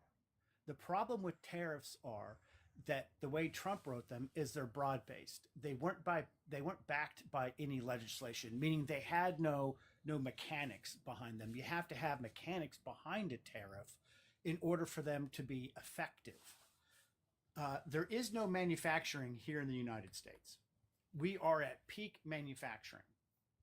There are no new factories. There aren't going to be new factories as a direct result of a tariff, because a tariff does not bring money into the economy. People are under the illusion that somehow a tariff is going to allow a company to magically create a factory that never existed before. That is not how tariffs work. Hi, Erica, go. I was just going to say, there's some people in the comments saying that the Biden administration used tariffs. This links in directly to what Obi was just saying. Tariffs have to be used in a targeted, specific way in order for them to be effective. So if you are bringing in a targeted tariff, say on Chinese imports of electric vehicles, you're using that specifically because the Chinese government is subsidizing that industry to such an extent that they are able to produce them at a massively discounted cost. This is over his head. I'm sorry, guys. This is way over his head. The reality of this whole thing, Jeff, is that you have made a conscious decision. You said it yourself that you're voting for your own best interest, which is typical cowardice, selfish people on the right, because that's all you ever do. You voted for him, as you claim, because it's going to be better for you. You just admitted that you've been bitching and moaning about prices for the last 4 years for everything. You just admitted again that prices are going to go up, and you support a guy who brags about having sex in common with his daughter. You are the perfect example of a scared, soft, and weak little man who doesn't understand anything other than his own self-interests. And you're a coward. And it's embarrassing. I never once admitted to complaining about the prices. Yes, you did. No, I didn't. That's all you guys ever do. Yeah, That's all you guys ever do is bitch and moan. That's all you ever do is bitch and moan about the prices. So now because your cult leader has told you that he's going to end inflation and prices are going to go down, you're like, okay, prices are going to go down. I don't care that you said you have sex in common with your daughter. You can get the fuck out of here, you piece of shit. By the way, to go further to Erica's example, the greatest tariff and legislation example that can be used is the Chips and Science Act. There is a company in Taiwan who, next to China, is the largest manufacturer of a particular style of chip. These chips are used in mostly auto manufacturing. They built a sister plant. The company from Taiwan, came to Arizona and built a plant. That plant is now out producing their mama plant in Taiwan. When Biden wrote a very narrow and targeted tariff to impact China's ability to consistently deflate pricing of these chips so they could flood the market with them and control the market, he then introduced the Chips and Science Act, which worked in parallel. So again, in order for a targeted tariff to be effective, it has to be backed by legislation. You have to have some kind of incentives. Further backing. 1 second, the Obi. Chips So Jeff, the reason we just destroyed you is because you showed us exactly the kind of character. The reason we dragged you mercilessly in front of 1,300 people was to expose the fact that you are a coward. You are scared. You are soft. You are weak. You think you have policy chops. You don't know what the fuck you're talking about. It's embarrassing. Do better. Sorry, Obi.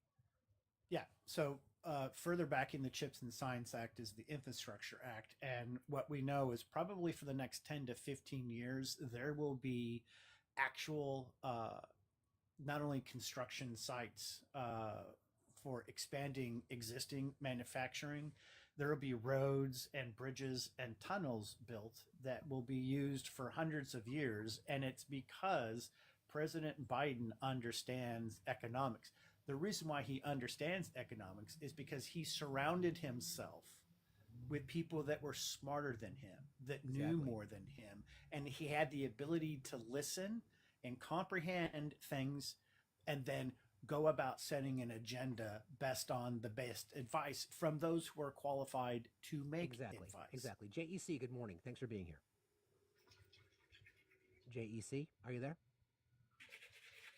JEC, are you there? I guess not. Not sure what's going on there. Sounded like brushing teeth. I thought it was cleaning shoes, but you know. Oh, that's a good one too. He could have been, yes, scrubbing his shoes. Yeah, that's what they call it now. Hey now. Hey now. That's right. Yeah. Let's Hey, see. baby, want a brush? Candid. Hey, can you tie my laces? I'm Trump just going goat. Again. You need is a in the middle of that sentence. Good morning, Philip. How are you today? Philip, are you there? Philip, are you there? Good morning. Thank you. I know Facts After Dark showed up a little bit early today. You can come back at 6 o'clock tonight because the conversation will get interesting, I'm sure. As we discussed, what does masculinity mean to you? We'll find out real fast. Good morning, John. How are you today? Good morning. How are you, bud? I'm doing fine, thank you. Why are MAGA men so scared, soft, and weak? That's a question you need to ask. I'm asking you, why are MAGA men so scared, soft, and weak? Scared, soft, and weak. Mm-hmm. All right. This MAGA guy doesn't believe in having transgender in the military. That doesn't make me scared, you can soft. Just go bye-bye. Yep. Again, thank And you. actually, Scared, soft, and weak. can I just for a second? So when I served, I was in the middle of watching the Don't Ask, Don't Tell as it was first implemented. And I had to sit there and watch the United States Navy remove some of the most qualified men because of who they love. Yeah. Kailua, you had a lot to say from the comments section. So now that you're here, why don't you help us explain to us and tell us why are MAGA men so scared, soft, and weak? Kailua? Kailua? Are you there? I don't know what that is. Okay. That was a really bad signal, I think, because he had red bars first. He, she, it, they. Kailua, you can request again, but we couldn't connect. So, confirmation that they like Trump because he hates who they hate. Exactly. You're right, AD. Yep. He hates who they hate. Women, marginalized communities, the poor, the impoverished, even though they are cashing their welfare checks every single month. Yeah. It's crazy. My gosh. Pammy, how are you today? Pammy, are you there? Yes. I'm here. Why are MAGA men so scared, soft, and weak? Well, I have a few theories. Sorry, I was cleaning. All right. Cleaning and listening to you guys. You guys are great. Appreciate you. I'm from Appalachia, far southwest Virginia. So I'm surrounded. And I was born in 1962. So I saw a lot here. Luckily, my mom and dad divorced, and she got me and my brother away from the values that we would have been raised in. But with everyone I know, it just boils down to the way they're raised. Like under... You guys keep talking. I'll be right back. Like the way that they were raised, kind of a twisted version of Christianity,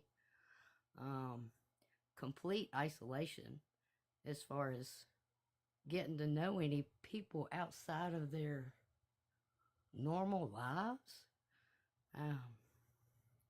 There was a lot of racism, closed-mindedness. It's just ignorance, basically, and lack of education. They don't understand how government works or, anything. Yeah, I mean, we can absolutely attest to the fact that lots of people that come up here don't know very much about the US political system, and will espouse policies that they don't understand. And I think, the problem is the guy that came up here like literally a minute ago and said, about transgender people in the military. Those people are deliberately trying to cut themselves off from different kinds of people in the world. So it's not just that they have an issue with certain types of or certain groups of people now. It's that they're unwilling to engage and try to understand those groups of people, right? Exactly. They have no desire to associate with anything outside of their norm because they might be wrong about something, you know?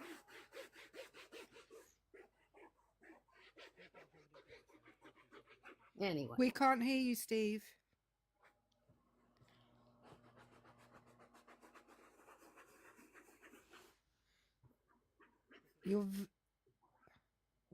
No, can't hear you. Very quiet.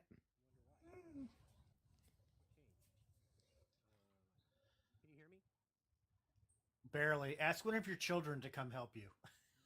Well, the one that's here is sleeping.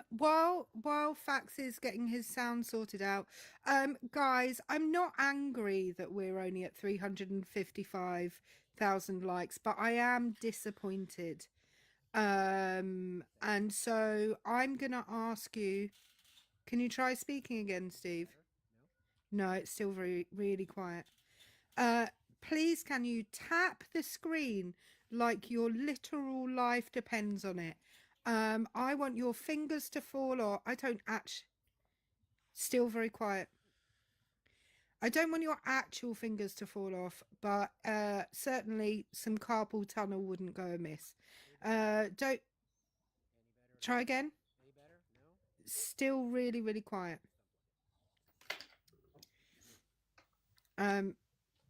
Anyway, enough. Oh, that's better. That did it.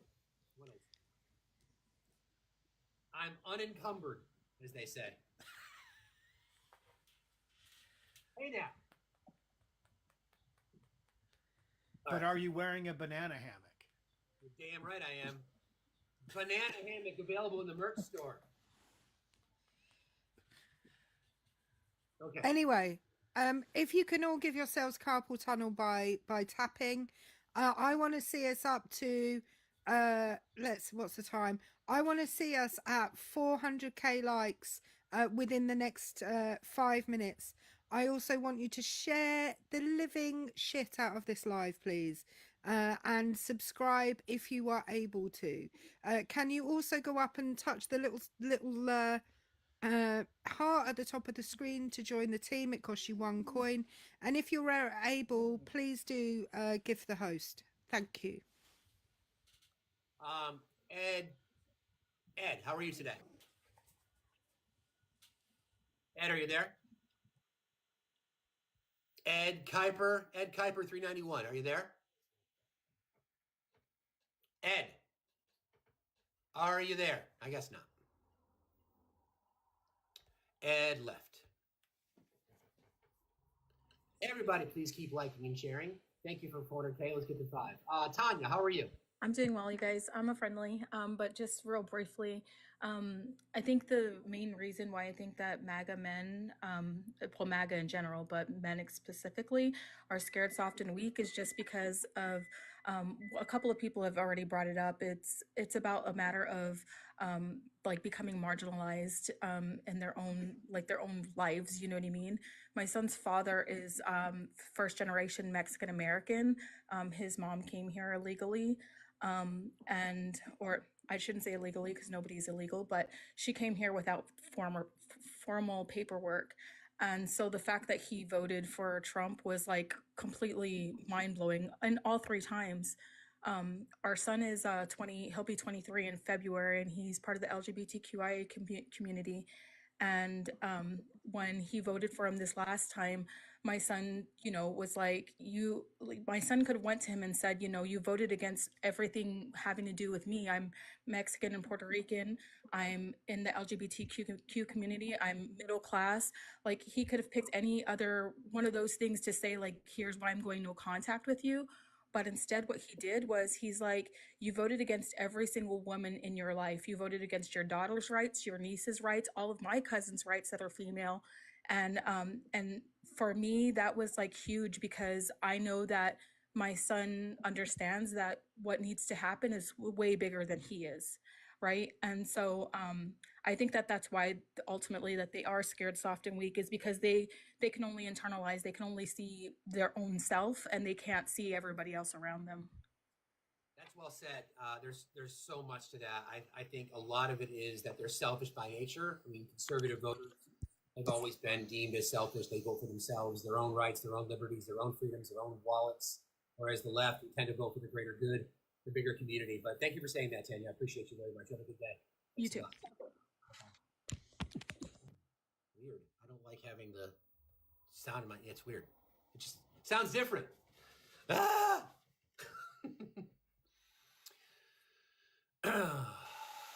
Good morning, Lindy. How are you today?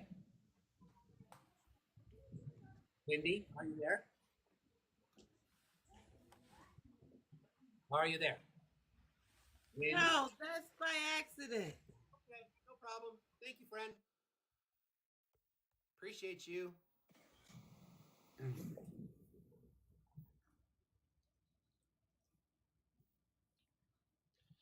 Good morning, Hoo-Hoo. How are you? Hoo-Hoo, are you there? I think a lot of people are like butt dialing today, as we used to call it. You can butt dial me anytime. Hey now. Hey now. Facts After Dark tonight at 6 o'clock. We ask the question, what does masculinity mean to you? Earthling 369, how are you today? Pretty good in yourself. Doing fine, thank you. Yeah, thank you guys for everything you do. It's super educational. I really appreciate it. So the prompt, I'm gonna say like men are scared, soft, and weak because of the privilege that we're afforded. We don't really have to build those soft skills, that emotional intelligence.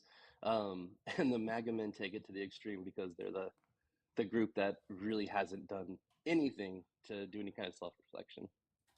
I think it's fair. Like we call it out, like it's all.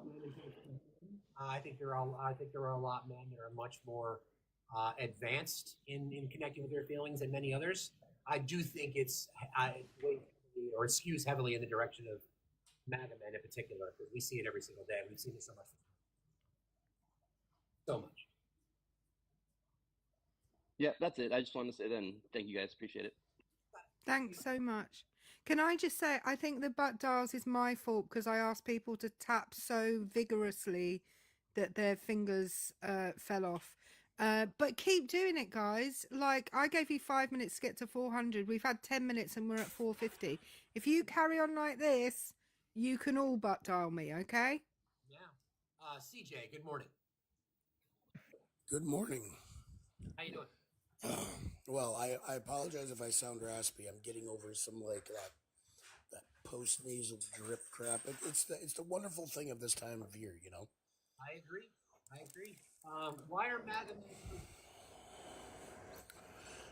Because they can't admit that they're wrong. They can't. I mean, I'm part of the trucking industry, and I get to work alongside of a lot of like the foreign men, and foreign men especially, they can't admit when they're wrong. And I traveled all over this great country, and I see people with like the Trump things in their yard, and where they cut Trump in their grass or whatever, and it's sports fan level of, you know, dedication to this man. And then once they're like, oh, our team won, woohoo, and then they start actually paying attention to him, they're like, oh God, what have we done? But then they want to cling to it, be like, well, we did the right thing. We did the right thing. All right. You guys hear me now? Yeah, I can hear you. Yeah, that's better. Okay, thank you. Sorry. No, you're right, CJ. It's funny that you say that about, I mean, because I've been to other parts of the world myself, and here, obviously, there's the, masculinity, toxic masculinity, the patriarchy lives certainly outside the shores of our country. But I think what we see now is, first of all, the weakest, softest, scaredest human being to ever hold the office of the presidency. They idolize that. So Oh, it's like when refreshing I to was hear. in Afghanistan, right? When I was in Afghanistan, one of the things that one of the things that our commanders always told us is just like, don't ask the local men for anything because they're going to give you the wrong information. Even if they're on our side, they're going to give you the wrong information because most of them don't know. And instead of admitting that they don't know, they will give you an educated wish. You know. Yeah, it's something for us to kind of keep an eye on. This is why we always talk about, obviously, we know how damaging toxic masculinity is to women, but it's so incredibly damaging to men, too. And what you're talking about is an example of if a man expresses any kind of emotion that's not anger and aggression, they're considered less than. A man like my brother Obi, and we choose to have, nail polish on, and that becomes a triggering element for somebody who's so insecure in themselves. And just because Obi and UCJ and myself, because we are comfortable in our masculinity, just expressing it in different ways, that is so triggering to people. And it's sad at the end of the Well, day. yeah. Well, yeah. Like It's sad. I'm part of a couple of groups for pro-choice and the women's 4B movement. And I get guys in the comments all the time saying, "Oh, you're such a simp. These women don't want you." All this other stuff, and it's just like, bro, I don't need these women to want me. I'm in a successful polyamorous relationship with 2 women. I don't need women on TikTok to like me. Can I say though, there's a reason for this, right? And it's because all of their relationships with women are transactional, right? So they only say a nice thing to you as a woman because they want to get something in return for that nice thing. They can't possibly imagine that other people are doing things for altruistic reasons.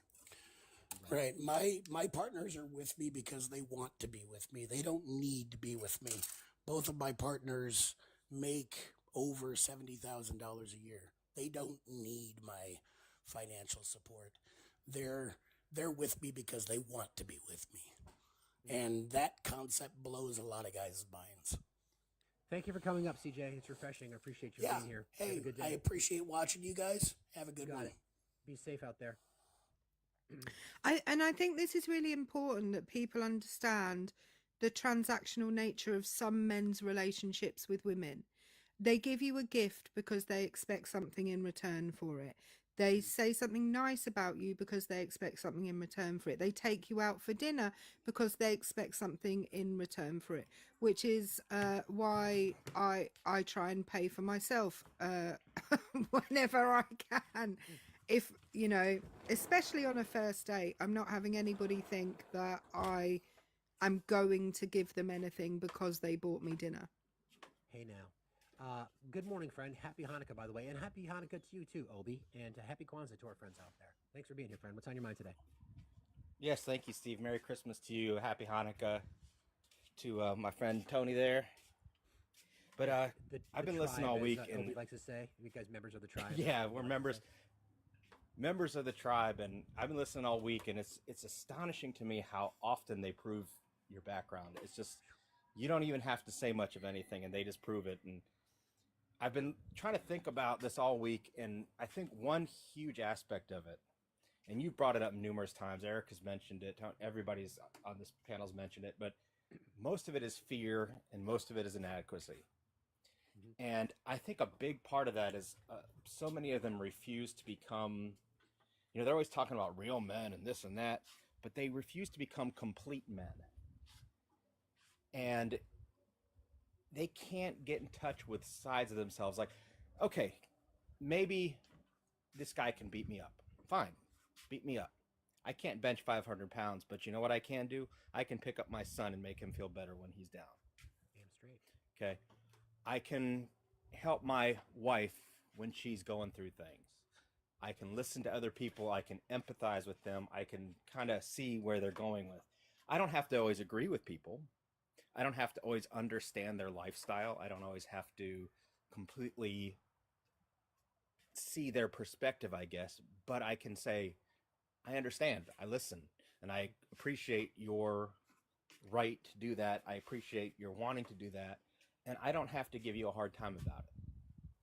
I think there's this weird discrimination about what a real man is. And they're always talking about, oh, you guys can't define a man, you guys can't define a woman.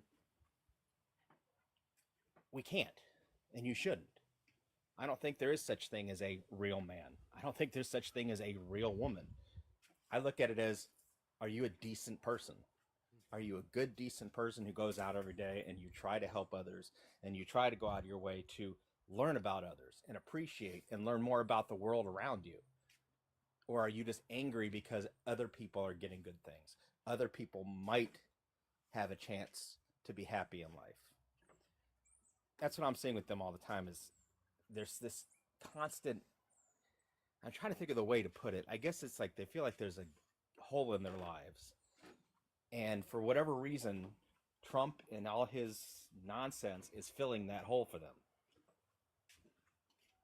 Drew, I think you said it well. It's inadequacy, right? It's because society in many examples has progressed past them, right? They may have been the star of their high school football team. That may be the pinnacle of their achievement. That could be it. Everything since then, since they were 17 years old, has been medium at best, perhaps on the downward turn. Meanwhile, they've seen society progress. They've seen persons of color rise to stature, and because of their innate racism that they've yet been able to address, everything becomes triggering them. So when they identify someone like Donald Trump, who they claim speaks to them, and in many cases he did, speaks to them, it supports their inadequacies. It's okay, I see you. Meanwhile, what he's telling them is, I see your inadequacies, and I'm going to take advantage of them. That's the part that they don't understand. Well, you have to remember as well that for people, thanks, Tony.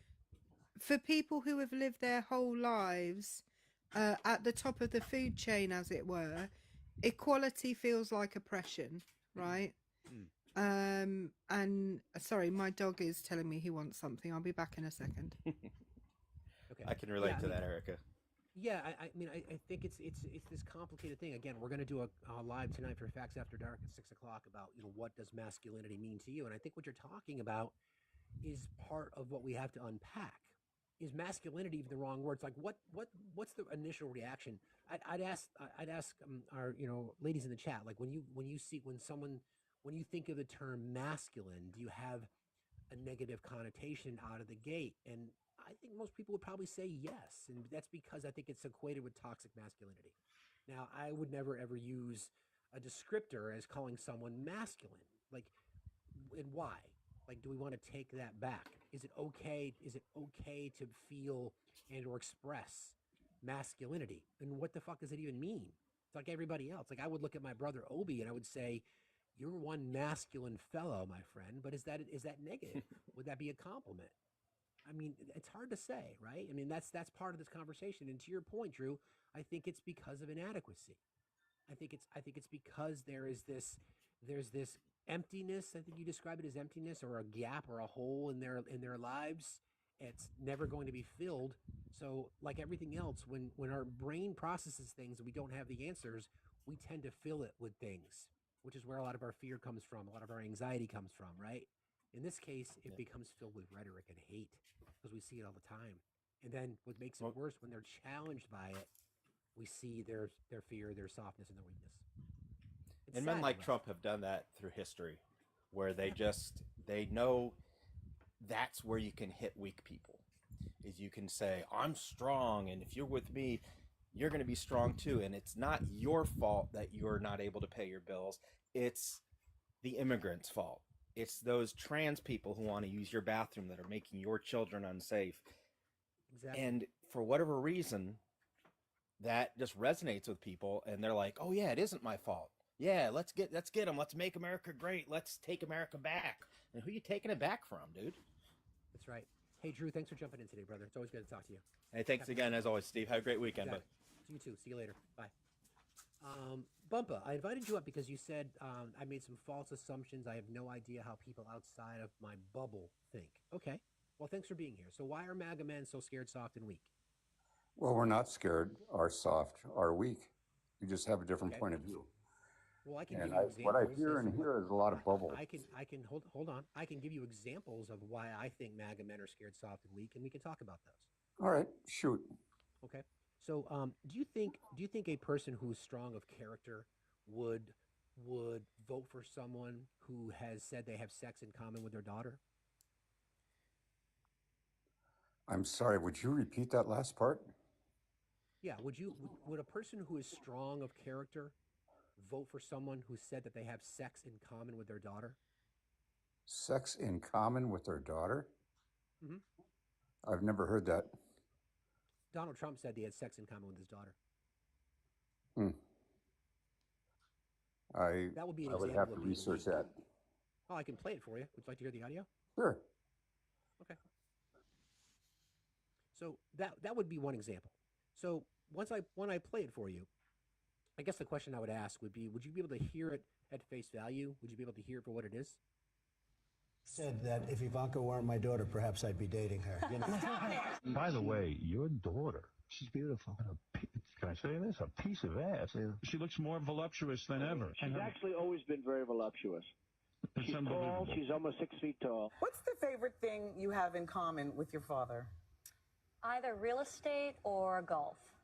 Donald, with your daughter? Well, I was going to say sex, but I can't relate that.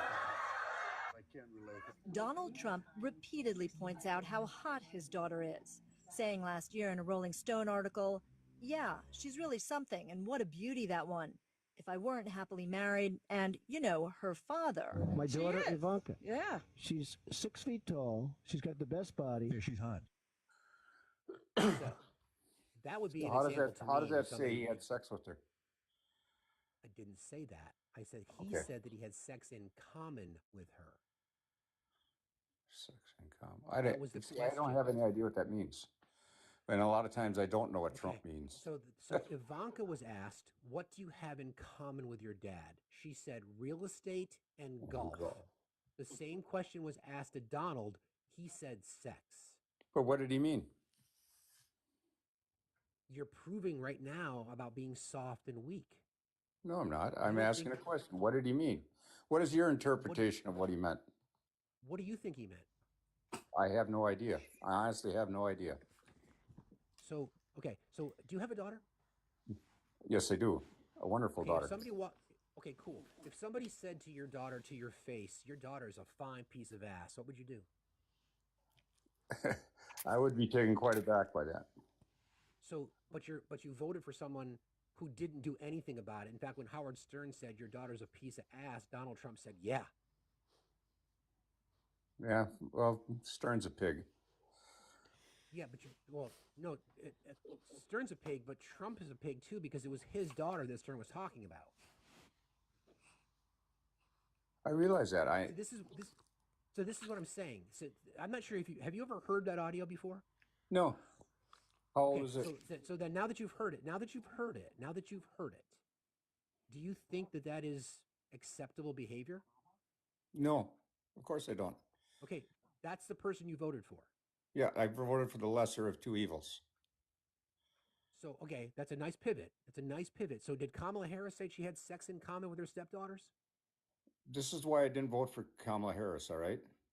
I believe... No, I'm asking you. You voted for Donald Trump. I'm asking you, did Kamala Harris say she had sex in common with her stepdaughters? No. Now let me ask you something.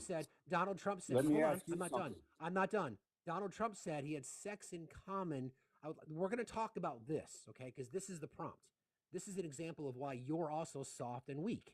Because you've decided that something as disgusting and despicable as that is okay because he's the lesser of two evils.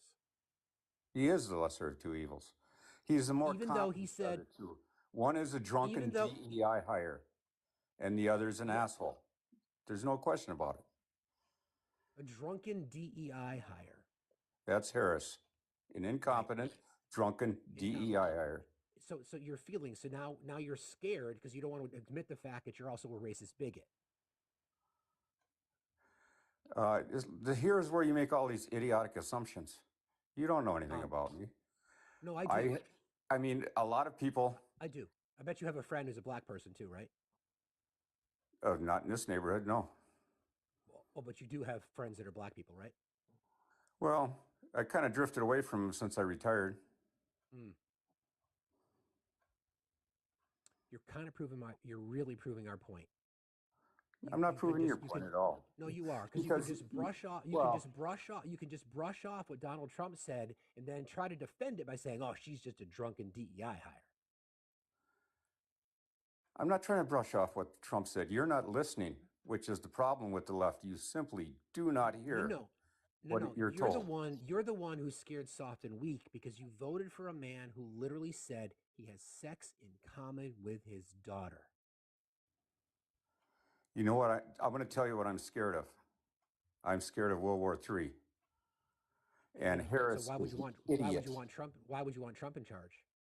Because the world was safer in the 4 years under Trump than it has been.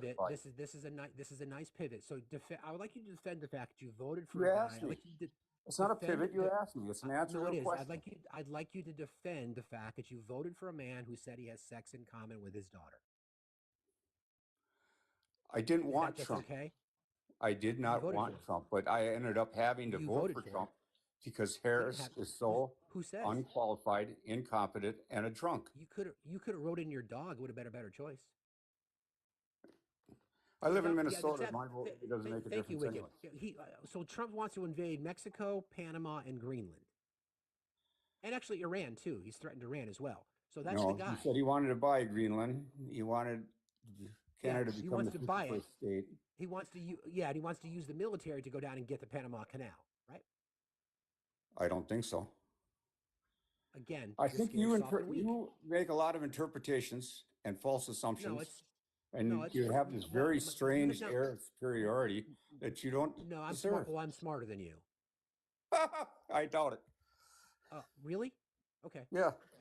Okay. So I'll prove it to you. What's the Third Amendment to the Constitution? What's the Third Amendment to the Constitution?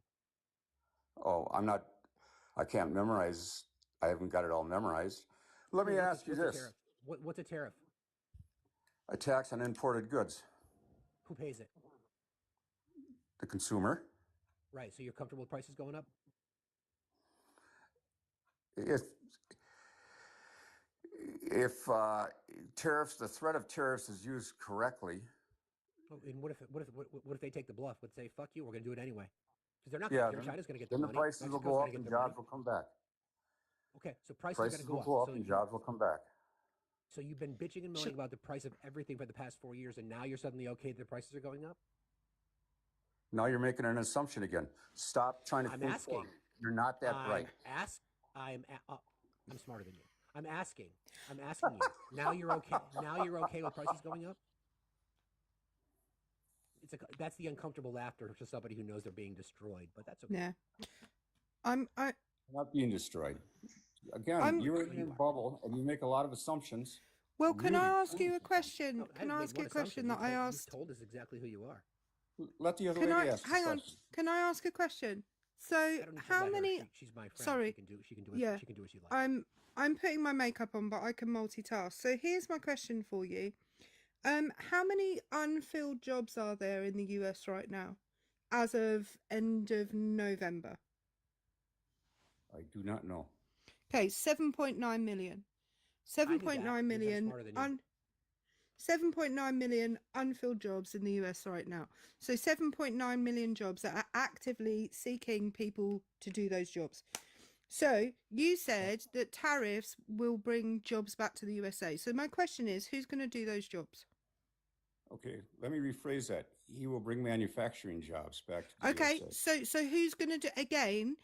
Just because you bring if you bring manufacturing jobs back, people still have to do all the other jobs. So who's going to do those jobs? Bear in mind also into this equation, because he said he was going to bring manufacturing back last time and he didn't. But let's also factor into this equation that he's also talking about deporting millions of people. So who's going to do those jobs? Where did you get your information from? The Bureau of Labor. Yeah, that's the number. I confirm that because I'm smart.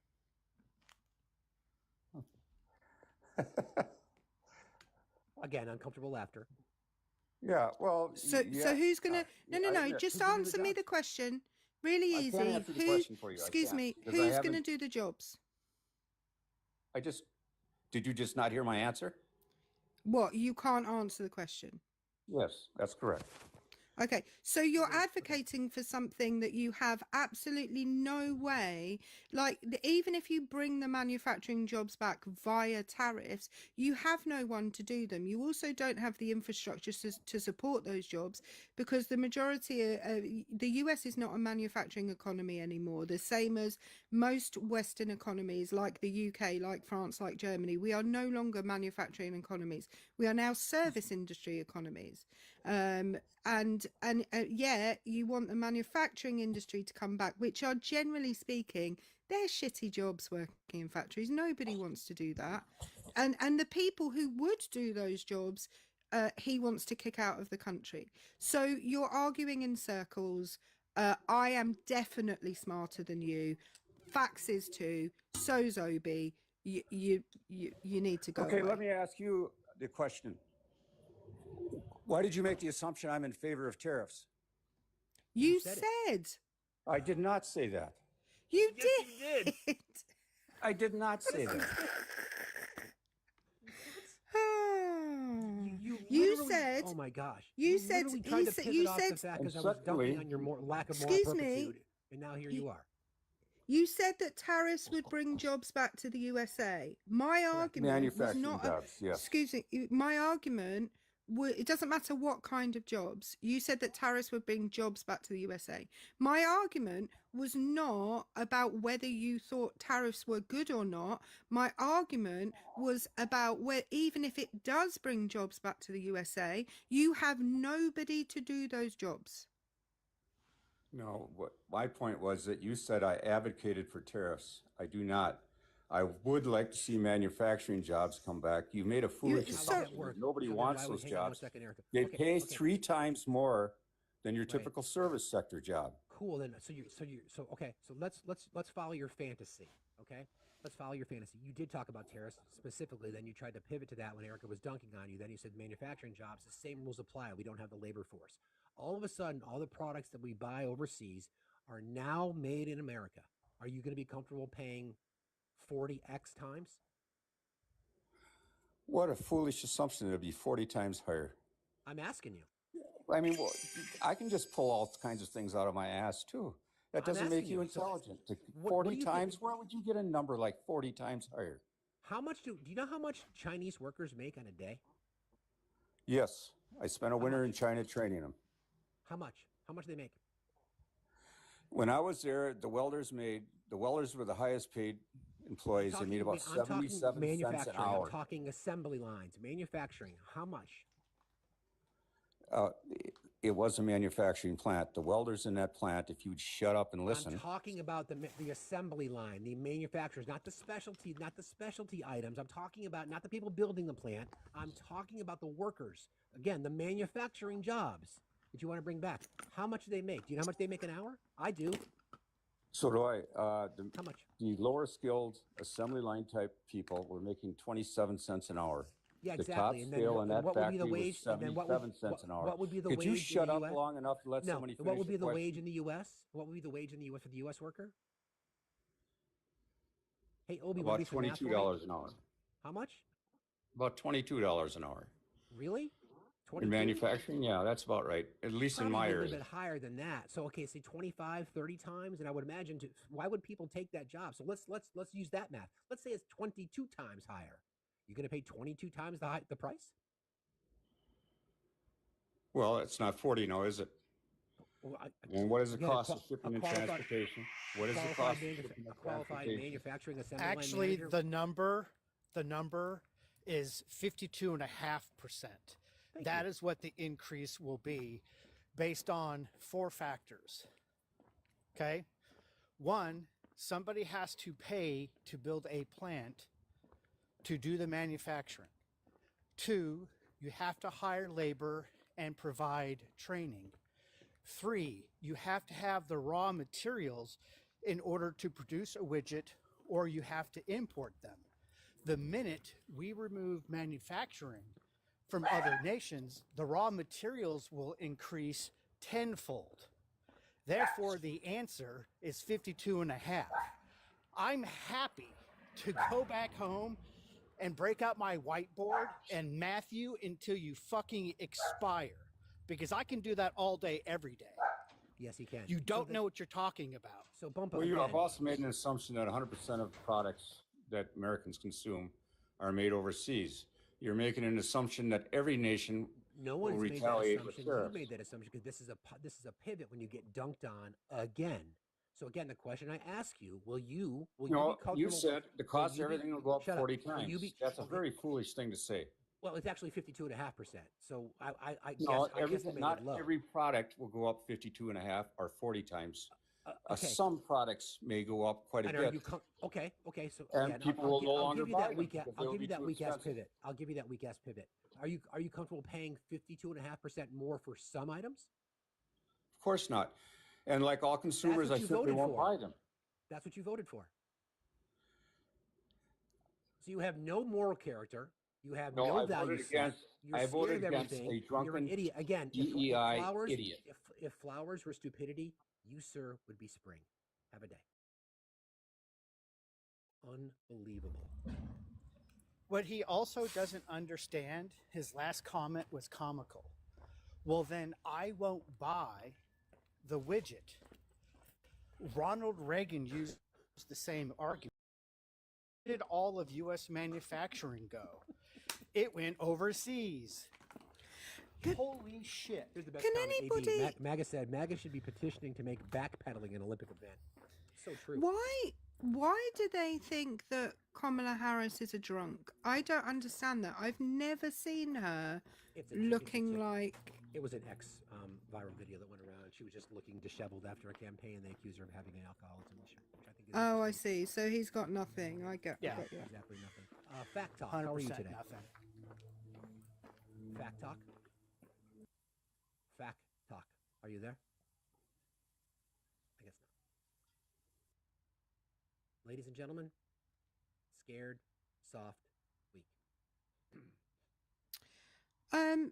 Jay in the comments, I teach 9-year-olds. If you want to insult me, you're going to have to work a whole lot harder than that, my love. Chicky, how are you? Good morning. I wanted to comment back at the individual that was saying about the trans on service. Let me tell you, as someone who's about to hit her 15 years in service, the LGBT are the most bravest, because not only are they fighting for they're fighting for a country, they're also fighting for a country that doesn't like them. So yeah, I will back my LGBT brothers and sisters. It's nice happily. you say that. I appreciate that, and it's certainly we stand as accomplices in their fight as well. So thank you for saying that, Chicky. All right, have a good one. Appreciate you. You too. See you later. Paul, you've got a lot to say. I've sent you numerous invites. You keep denying every single one, but maybe we'll try again. Maybe this will be the time you'll accept it, and then you can prove to us that you're not scared, soft, and weak. Is that Paul Please don't that teach them said the to annoying me, don't teach them that annoying accent? Well, the thing is, I don't know if Paul realizes this, but everybody here has this accent. I don't have to teach them the accent. They already have it when they come to me.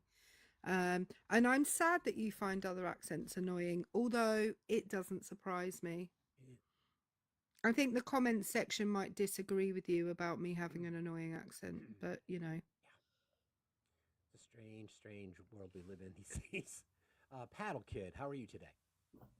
Oh, hi guys. I thought I canceled because I wanted to get up here with Ken because I am also in Minnesota and he's so wrong about everything.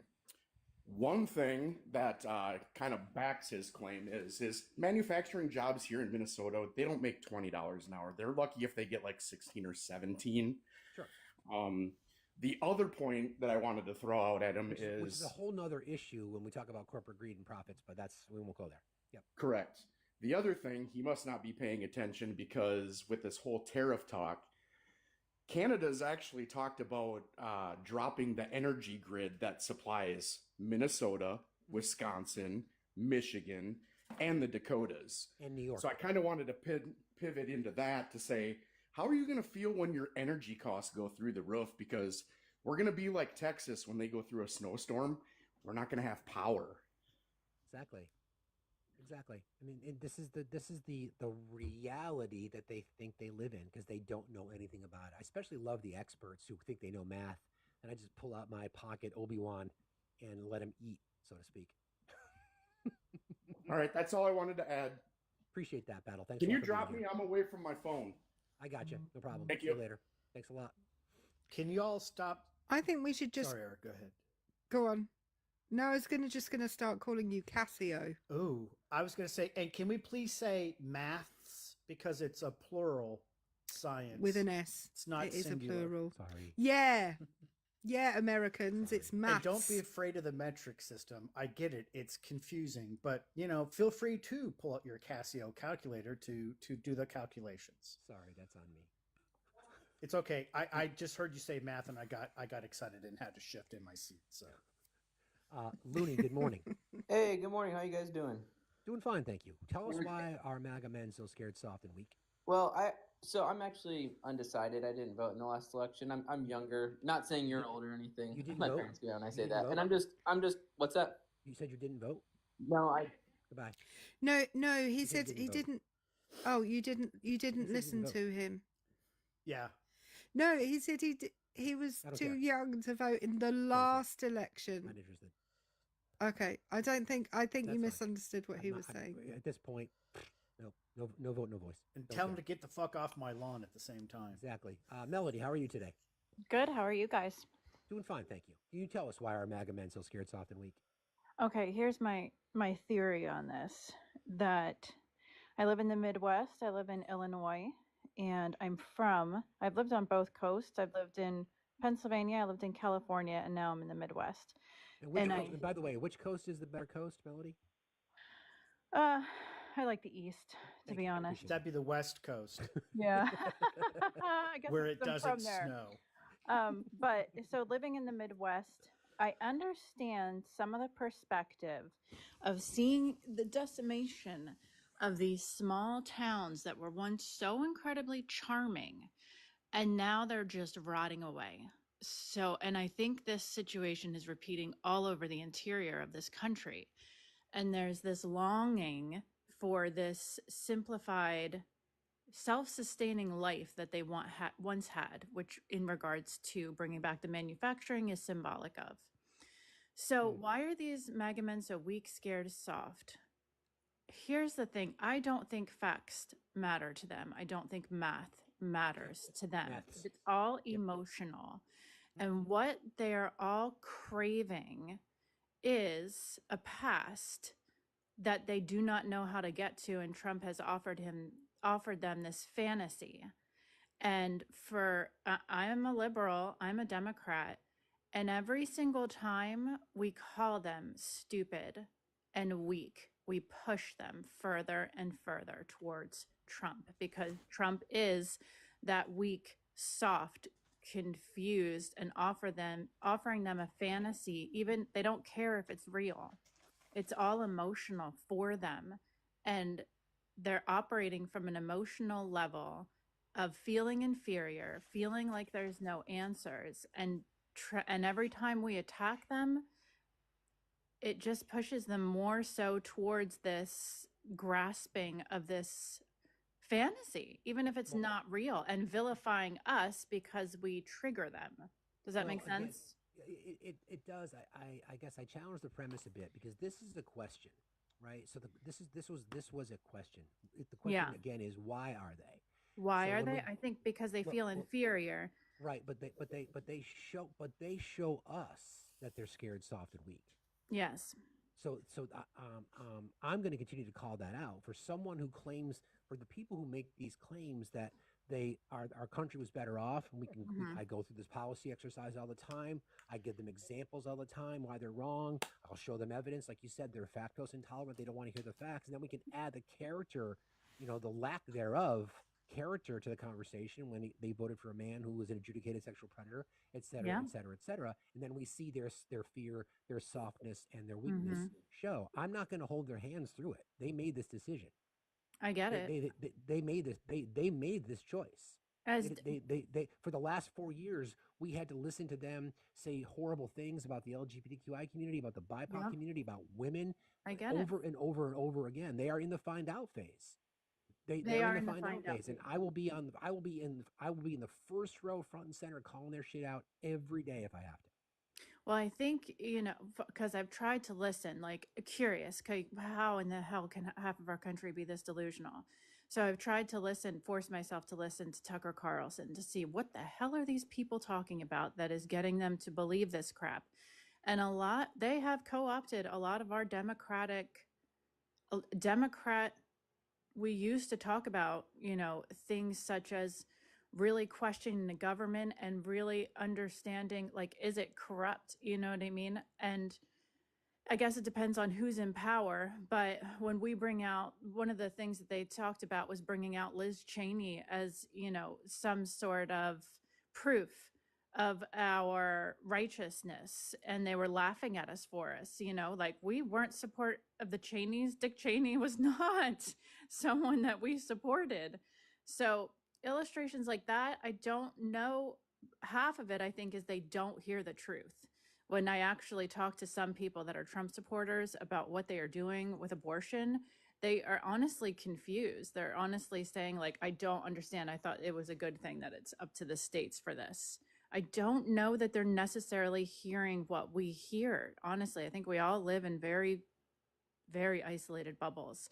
And just visually from living here in the Midwest and this I manufacturing challenge of, that premise a little bit. I think people okay, choose to live in a bubble, right? sure, If you're willing to explore. I mean, I spend time in all sorts of media. I mean, I grew up a media junkie. Erica and Obi know that. They know what I do. It requires me to spend time not just in socials, but I'm a reader. I find information from all over the place. It's sure, a conscious choice for people to make. yeah. It's a conscious choice. So for someone to say that they live in a bubble, that is a choice that they're making. I guess the reality that we face here is that there's this Dunning-Kruger effect for people who think they think they can justify their vote for someone based on an economic principle when that economic principle literally works against them. I So don't I even would think they believe it. I just think it's basically a fantasy that they're Well, holding on exactly. to. So I would agree somewhat that reaching across the aisle to someone like Liz Cheney, who I would never vote for in a million years, I think was the wrong approach when you've ignored the progressive wing of your own party from the Democratic Mm-hmm. side. So I think that if there was stability in the Democratic coalition, and again, I will call out the entitled weak ass leftists who just decided they couldn't get perfection, so they decided to not show up, and now we have Trump in charge again. I will call that out, and I will do that every single day as well. But the progressive voices on the left are the ones. That's the direction that we want the party to go, myself included. I want Sure. universal health care. I want overfunding public education. I want, responsible firearm legislation, things like Yeah, that. Enough of the same. pandering. But so the reach out to Liz Cheney was, I don't think it was well timed, quite frankly. Right. But we're still talking about people who are choosing to live in a particular bubble. If you're only getting your news from Fox or Tucker Carlson, or if you're only getting your news from Rachel Maddow and MSNBC, then shame on both groups.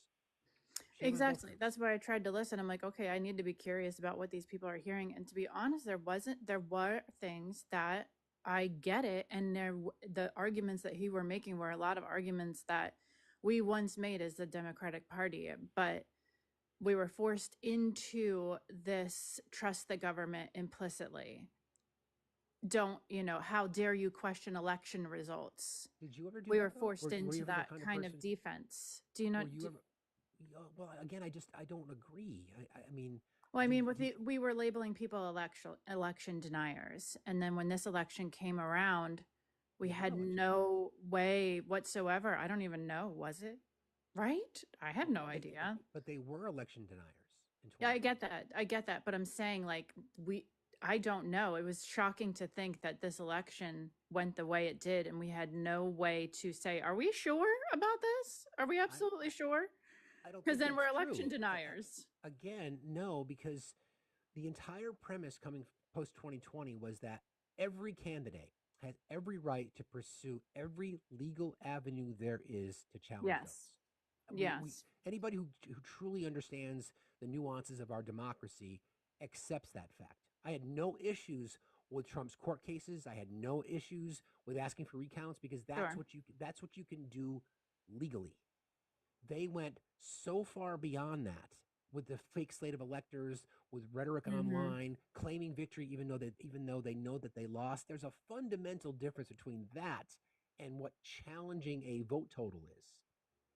So if again, I don't agree with your premise. I don't think they're the same. Not even close to the same. Not You- even you- close. Not even in the same ballpark.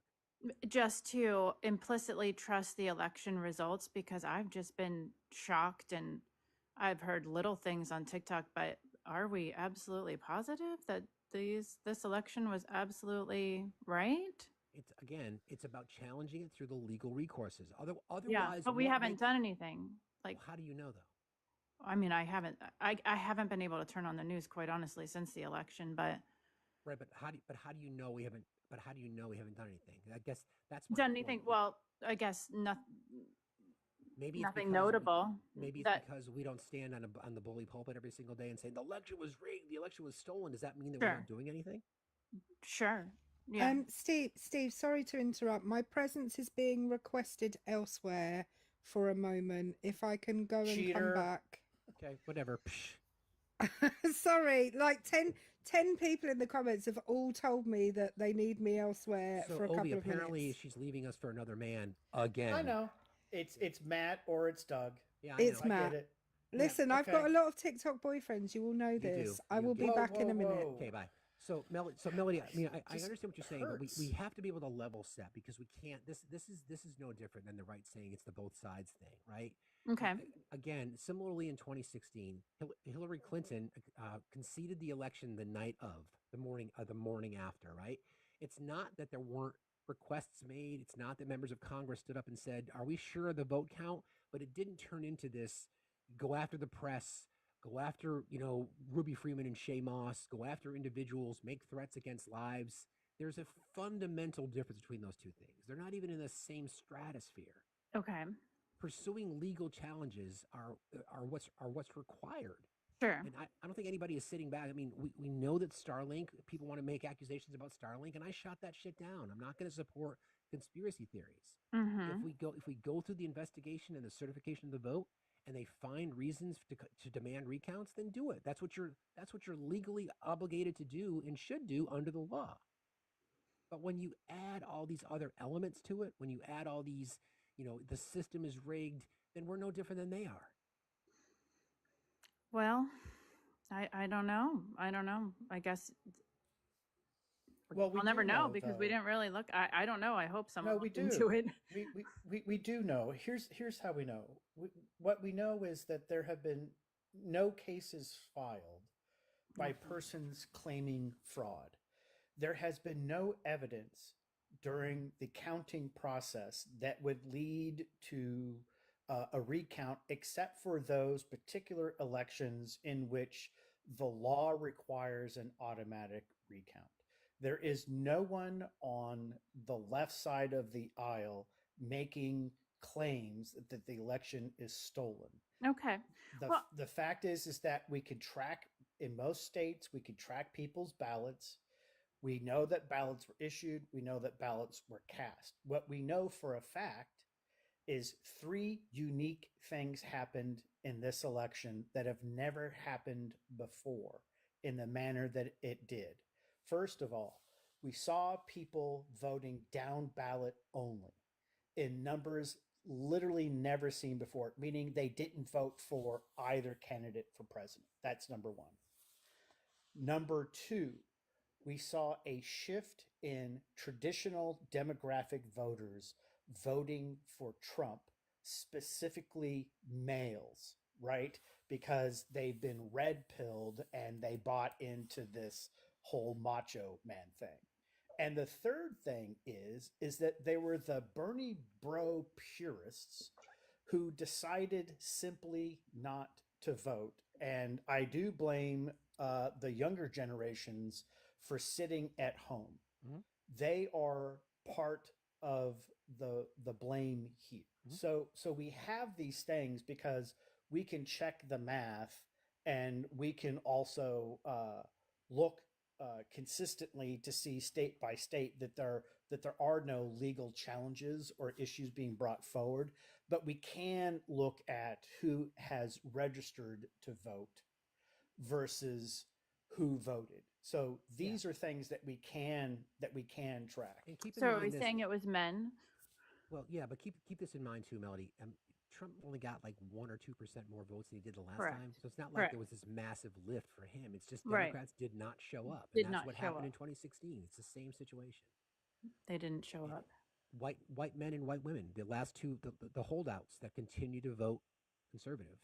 Okay. You know, and people say they're voting against their best interests. I would say no, they're voting for the preservation of their whiteness. Correct. Well, voting for the preservation of their whiteness and their menness. Yeah, again, their fragility. Yep. Yeah, I think they're. Why are they so scared, soft, and weak? I just think that they don't know their place anymore. They don't have the same security that they feel like their grandparents and their parents had. And Trump gives them a false impression that can come back. That's it. The key, though, that's the false impression. It's But the thanks for false jumping in impression. today. Yeah, thanks for jumping absolutely. in today. Thanks. Appreciate you. See you later. We're going to be dissecting this forever, and again, I'm not trying to say that we shouldn't be investigating. On the contrary, I am. But if we're going to sit up here and say all these conspiracies, and then we're no different than anybody else. The goal of the right for decades is to sow doubt into our election systems, and it worked. Yes, it worked. Yeah, it absolutely worked. They did it perfectly well. No way they could lose an election if it was rigged. But when they win, there's nothing to see here. So that's the world that we now live in. When you can't have trust in your elections, then we lose democracy, period. And yet they're still angry. Yeah, very. It's odd. Yeah. to say the least. Hi, Rosie. Hi there. Merry Christmas. Happy New Year. Merry Christmas, Happy New Year, Happy Hanukkah, Kwanzaa, whatever you celebrate. Indeed. Thank you, Pickles Raid. So, welcome. I'm not sure how long you've been listening, but it's been an interesting morning. Quite a while, actually. Yeah. You've had some very interesting people up here. Always. Oh my goodness. I think a lot of it, in answer to your question up there, is fear. And it's a fear of change. It's a fear of, I think, for generations. Thank you, Pickles Raiders. We appreciate you guys. Thanks, guys. For generations, a lot of whiteness was based on the lowest white man is still better than the highest man of color, you know. Right. And Trump's playing on that. And a lot of what it is being played on is very similar to the playbook of the late 1930s in Germany. And I'm not talking about the actual reign of, little mustache man. I'm talking about the rise of him, which a lot of people are completely unfamiliar with. Because I had a friend who was in Germany, I believe it was 1936, and she said that she actually saw him speak in a beer hall, and she said he was considered a buffoon, and he literally was booed and laughed out of the beer hall. But because of economic things, because of wanting a boogeyman, because of creating a boogeyman, because of a lot of other circumstances, it became what it was. And a lot of that is happening now. We've got to find somebody. You've got to find somebody to blame your misery on. It can't possibly be you. It goes back historically. I know Obi has studied this. I've talked about this before. Initially, when Schmittler was rising to power, he leaned in heavily on anti-Semitism, and he got a lot of pushback from the country because Jews were so embedded into the German culture. Right. So instead, he said, "Let's shift it to something else. Let's talk about economic reform. Yeah. Let's build the economy." And he did, violated elements of the Versailles Treaty, as we all know, and then the German economy rebounded. That's when he had everybody. At that point, I can tell them everything because I delivered on my promise. Now, let's talk about the Jews, and they bought in. Right. So it was a long sort of ramp to get to that particular point, but sadly, yeah. But it was a very, very. I took classes in college in the history of the Holocaust, and it was a very deliberate and clever manipulation of an entire society. Because, you think, well, if I was there, I would have said something. I'd have done something. I wouldn't have let my kids go into the Schmittler youth. Oh, yes, you would have, because it was mandatory. Exactly. You would have been indoctrinated into that. You would have served in his military, or you would have been one of the people who was being put on a train. Exactly. That's exactly right. You know, which direction are you going? That's exactly right. And there are very few countries that stood up to him and very few leaders that stood up to him. Denmark was one of them. Little teeny Denmark, which Humpty Dumpty McCrapstick right now seems to think, you know, Greenland's for sale. I'm sorry, Humpty Dumpty McFuckstick. That's what you always say. Yeah. Well, I could call him Dingle Dongle McBongle Fongle the Vapid Bag of Dog Farts. That works too. Thank you. That's a bit long. Thank you. But you know, thinking that like Greenland's for sale, it's like, did you see Denmark's response to that? I did. It was brilliant. Oh my God, it was absolutely brilliant. But during World War II, King Christian of Denmark is the only European leader that stood up to him and said no when he said deliver the Jews. Denmark fell in 2 hours to Germany. Yeah. They did not have much of a military, but when it came to identifying the Jews, when it came to delivering them, he said no. And I think it's something like 98% of them survived the war because they were smuggled out to Sweden. You know, it's just like, are you going to stand up to something like this, or are you going to buy it hook, line, and sinker? And it seems like we're seeing history repeat itself. Over and over and over and over and over again. But people, I believe, in general, are so ignorant of history. You know, you can say something, and I've had people go, I've had people not know. I had a lady the other day get mad at me because I was referring to Reaganomics and what happened during Reagan's era, and she wanted me to explain everything to her, and I was like, go to Google and start reading.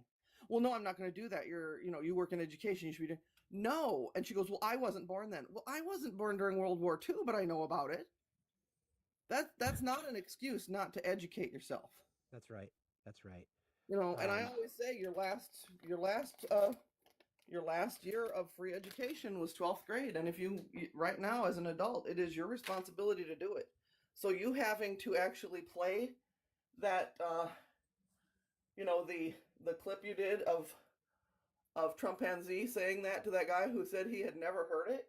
How could you have never heard that? Either you've heard it and I think it's more that they just don't really care. I think that's proven it.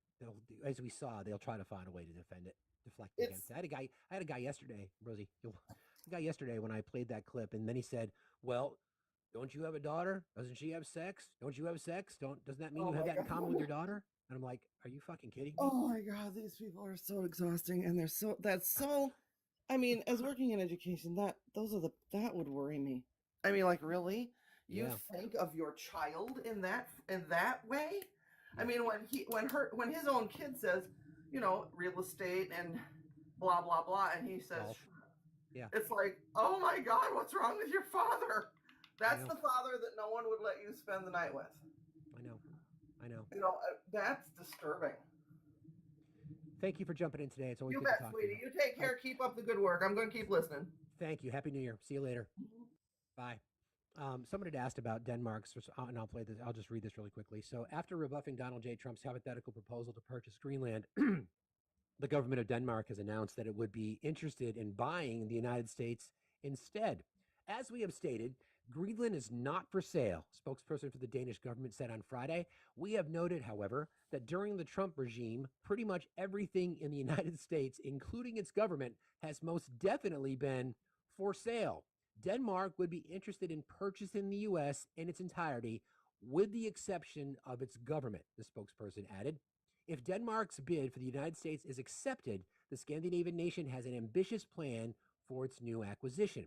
We believe that by giving the U.S. an educational system and national health care, it could be transformed from a vast landmass into a great nation, the spokesperson said.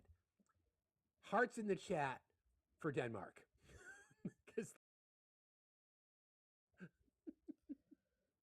All right, what we'll do here is I'm going to bring up Moth. I'm going to bring up AD. Erica returneth. Yeah, interesting. I feel like maybe I guess she can stay. First of all, don't be rude. Her hair is styled, and she put on makeup. Then she told us she was going to go see Matt. That is true. That actually that is true. We have that on camera. That is true. Can I just point out my hair? I have not even brushed I'm sorry, my did you hair guys hear today. something? I'm sorry, did you guys hear something? I have His not hair even. looks luxurious. I have not darling. even brushed my hair today. This is how I woke up because I showered before I went to bed last night, and it just goes curly. This is how it is. And You look I did already. fantastic, Erica. I did already have some makeup on. I just finished it off. So today has been interesting. Moth and AD, would you like to provide some context and or your reasons for requesting, please? Moth, you're first. Did you get your shirt, by the way? Sure. It has not been delivered yet, but I am still anxiously awaiting. Let me Shipping go in my and check area where it sometimes is. takes forever. Give me a moment. Okay. My friend, I live in Vermont. Hold my beer. Before I say what I came up here to say, I want to let Obi know that I don't know if he saw the picture I tagged him in the Discord of what I got for Christmas, but I am currently building a lovely tuxedo cat out of Legos as we speak. Nice. That's what I got for Christmas. That for will my tickle Obi to the depths. There were multiple Legos under my tree for my children as well. Every single year they get Legos. Yes, I was very excited when I saw it. No, the reason that I wanted to hop up real quick, and because I know it's a little late in the game for any mod announcements, but while I'm up here, keep tapping that screen. We're still live, so keep doing what you're supposed to be doing, folks. We appreciate you. We love you. I know that we're going to be talking about this tonight on Facts After Dark, and I do plan on hopping up for that as well. But just really quickly, while we're on this current subject, as a trans man who didn't really grow up with a lot of examples of masculinity or what it means to be a man, I was raised by a single mother. I was the oldest of 4, so I had to, a lot of the times, kind of take on that role of the other parent for my younger siblings, but still in a very feminine way. If what MAGA displays as quote-unquote masculinity, that is not the masculinity that I want to... That's not it for me.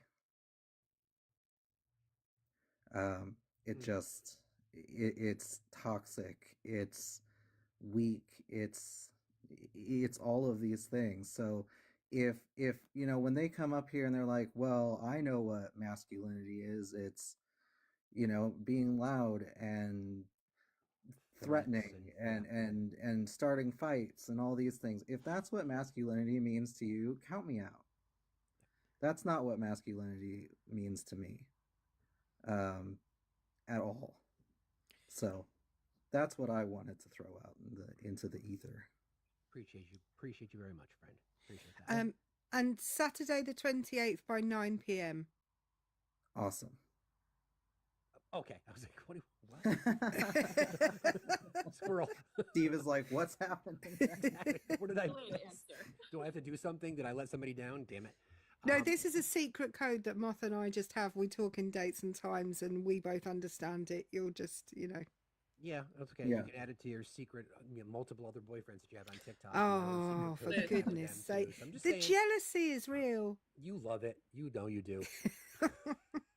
So what's behind, this is a good segue. So what's behind me tonight will be our topic tonight for Facts After Dark at 6 p.m. Eastern Time. What does masculinity mean to you? I know that we've had, the past couple of days has literally been a social experiment, right? It's literally been, here's the situation. Myself asking the question, why are MAGA men so scared, soft, and weak? And without me prompting them, they show us. So my hope is that people would notice what it is that, or why we make that assertion and or ask that question, and then they prove it to us. So tonight, our topic at 6 p.m. Eastern Time will be, what does masculinity mean to you? Because I think part of this is that perhaps we all have a different definition. So Moth was just talking about their definition as to what that might mean, or a perception of what that might mean. It could be different for AD, could be different for Erica, could be different for Obi, could be different for me. And that was my dog yawning, by the way, not That's me. okay. Well, you mean your horse.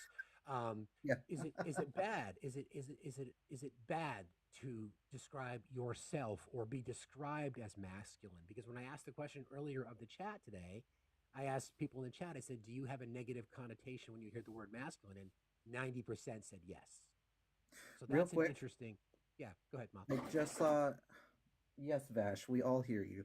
I just saw in the comments, it looks like today we have a birthday in the comments. Looks like Yogi Bear. It's their birthday. So happy birthday. Yogi. Happy hearts in the chat for Yogi. Happy birthday, Yogi. Sun lap anniversary. So that's kind of where we're going to go tonight on that topic. Anything briefly, AD, you wanted to kind of talk about?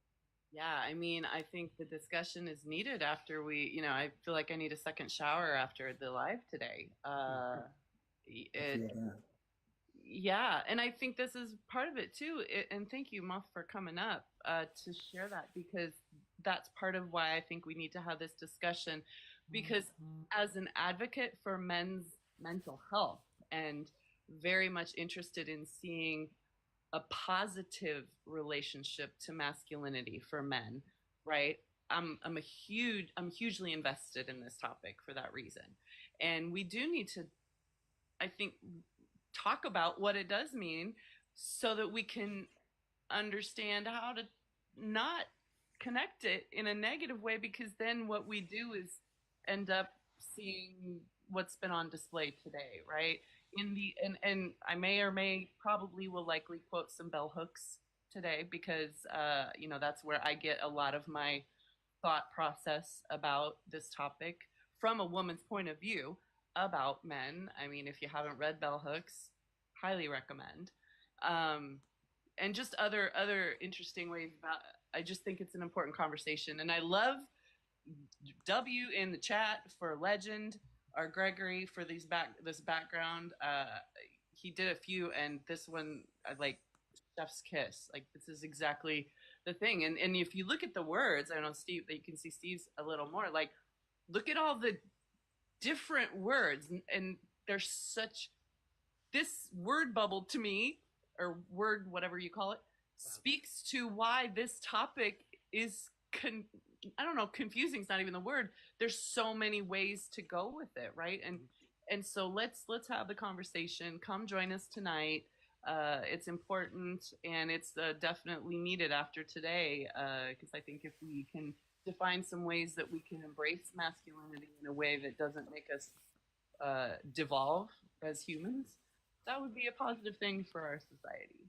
Preach. I'm definitely looking forward to joining in that conversation, as somebody who spent the better part of their life, the first 20 to 30 some years of being feminine and as a female, and then on the other side of that, I feel like I'll have some insights to share there. And I've told Steve this as well. Like I said, I grew up not having a lot of positive male role models in my life. And, I kind of learned what it means to be masculine from the positive masculine people in my life. And I'm always finding new ones. And Steve and Obi as well, both of you have been, added to that collection. Thank you, friend. So. Appreciate you. And yeah, to the point, Andrew Drew. Well, feminality isn't, I think, the word that you were going for there. Maybe you meant femininity is toxic. So, well, they've just written you won't have any MEL role models. Women have the right to tell a man, if women tell the right to tell a man how he should be. I just think he's not a speller. Yeah, it could be. I don't have any male role models. I don't know how to be a male. Yeah. I'm never gonna know how to be a male. But I mean, we even talked about that, didn't we, Steve? Because to his point, when we were discussing tonight's show, we talked about, are there examples of toxic femininity? I asked you that question. Yeah. Yes. Yeah. Yep. And we discussed that. So, teaser, come join us tonight, and we'll tell you what we talked about on that topic too, because it does beg the question, right? So there's some thoughts that we had on that. So yeah, Obi, Andrew Drew. We won't criticize your spelling. Promise. Thank you, AD. Thank you, AD. Look forward to talking to you later. Thank you, Moth. Obi, last thoughts? Final thoughts today? If I'm going to be second place or third place or fourth place, I still want to be in Erica's place. Well, you are on the bottom today, so you should be happy about that. Hey now. Hey now. Hey now. You were in my place about 20 minutes ago, so just saying. Anything you like? Anything else, Obi? That's your final word? I do believe I will stick with that as my final word. Appreciate you. Erica. Just as always, like the number of times my jaw has literally dropped today is King T saying I'm one of Erica's boyfriends. Join the list, King. Yeah. There we How go. do we get on that list? Is there an application? Erica's like the Imelda Marcos of TikTok boyfriends. Listen, I'll do a Google form. I'll send it out to all of you. It will be fine. Perfect. Yeah, that's it. But this is like the number of times my jaw has dropped just with people again pretzeling themselves. We have had some Olympic level gymnastics going on in here today in order to justify opinions, and I will never stop saying anger has become this cover-all emotion for a whole ton of men, where it doesn't matter what emotion they're really feeling and should really be healthily expressing. It has been okayed by the society we live in for men to rebrand anger as not an emotion. And I just cannot believe that men with daughters are happy that or seem to be justifying Donald Trump's sexualization of his and sexual coveting of his own daughters. It's crazy to me. Yeah, nothing else to add to that. You're absolutely right. Thank you, everybody, for a great day. Thank you, mods. I know I kind of been sort of bouncing around with the schedule a little bit, but I appreciate you guys very, very much as always. Everybody, hearts in the chat for mods everywhere because they keep me sane for sure, and that's not an easy task. I appreciate. Somehow our mods have managed to keep us from any TT bans with all the ick, and I'm so grateful for their diligence and always the free labor that they give us to help us continue to have these conversations. So Except for our Christmas bonuses, we were promised puppies. Oh yeah, I have to talk to Cookie. She's got to run on them apparently. Yeah, Cookie's your source. Hey, Moth, excuse me, you are on my side in this debate. No, I'm talking for us. I want a puppy for myself. I'm not saying Kipper needs a friend. Oh, okay, good. Thank you. I'm honoring the bounds of my contract. I appreciate that. Thank you very much. See what you did there. We're gonna rate our friend Matt, U.S. McAngry Vet. Tell him we said hi. Thank you, everybody. Thank you, mods. Thank you, subscribers. Thank you, gifters. You guys are amazing. I appreciate y'all very, very much. If before you head to Matt's, if you wouldn't mind just bopping over to our YouTube real quick and then subscribing while it's over there, because we'll probably end up there at some point in the future. But otherwise, have a great day. See you at 6 o'clock Eastern time, right here tonight as we ask this question: what does masculinity mean?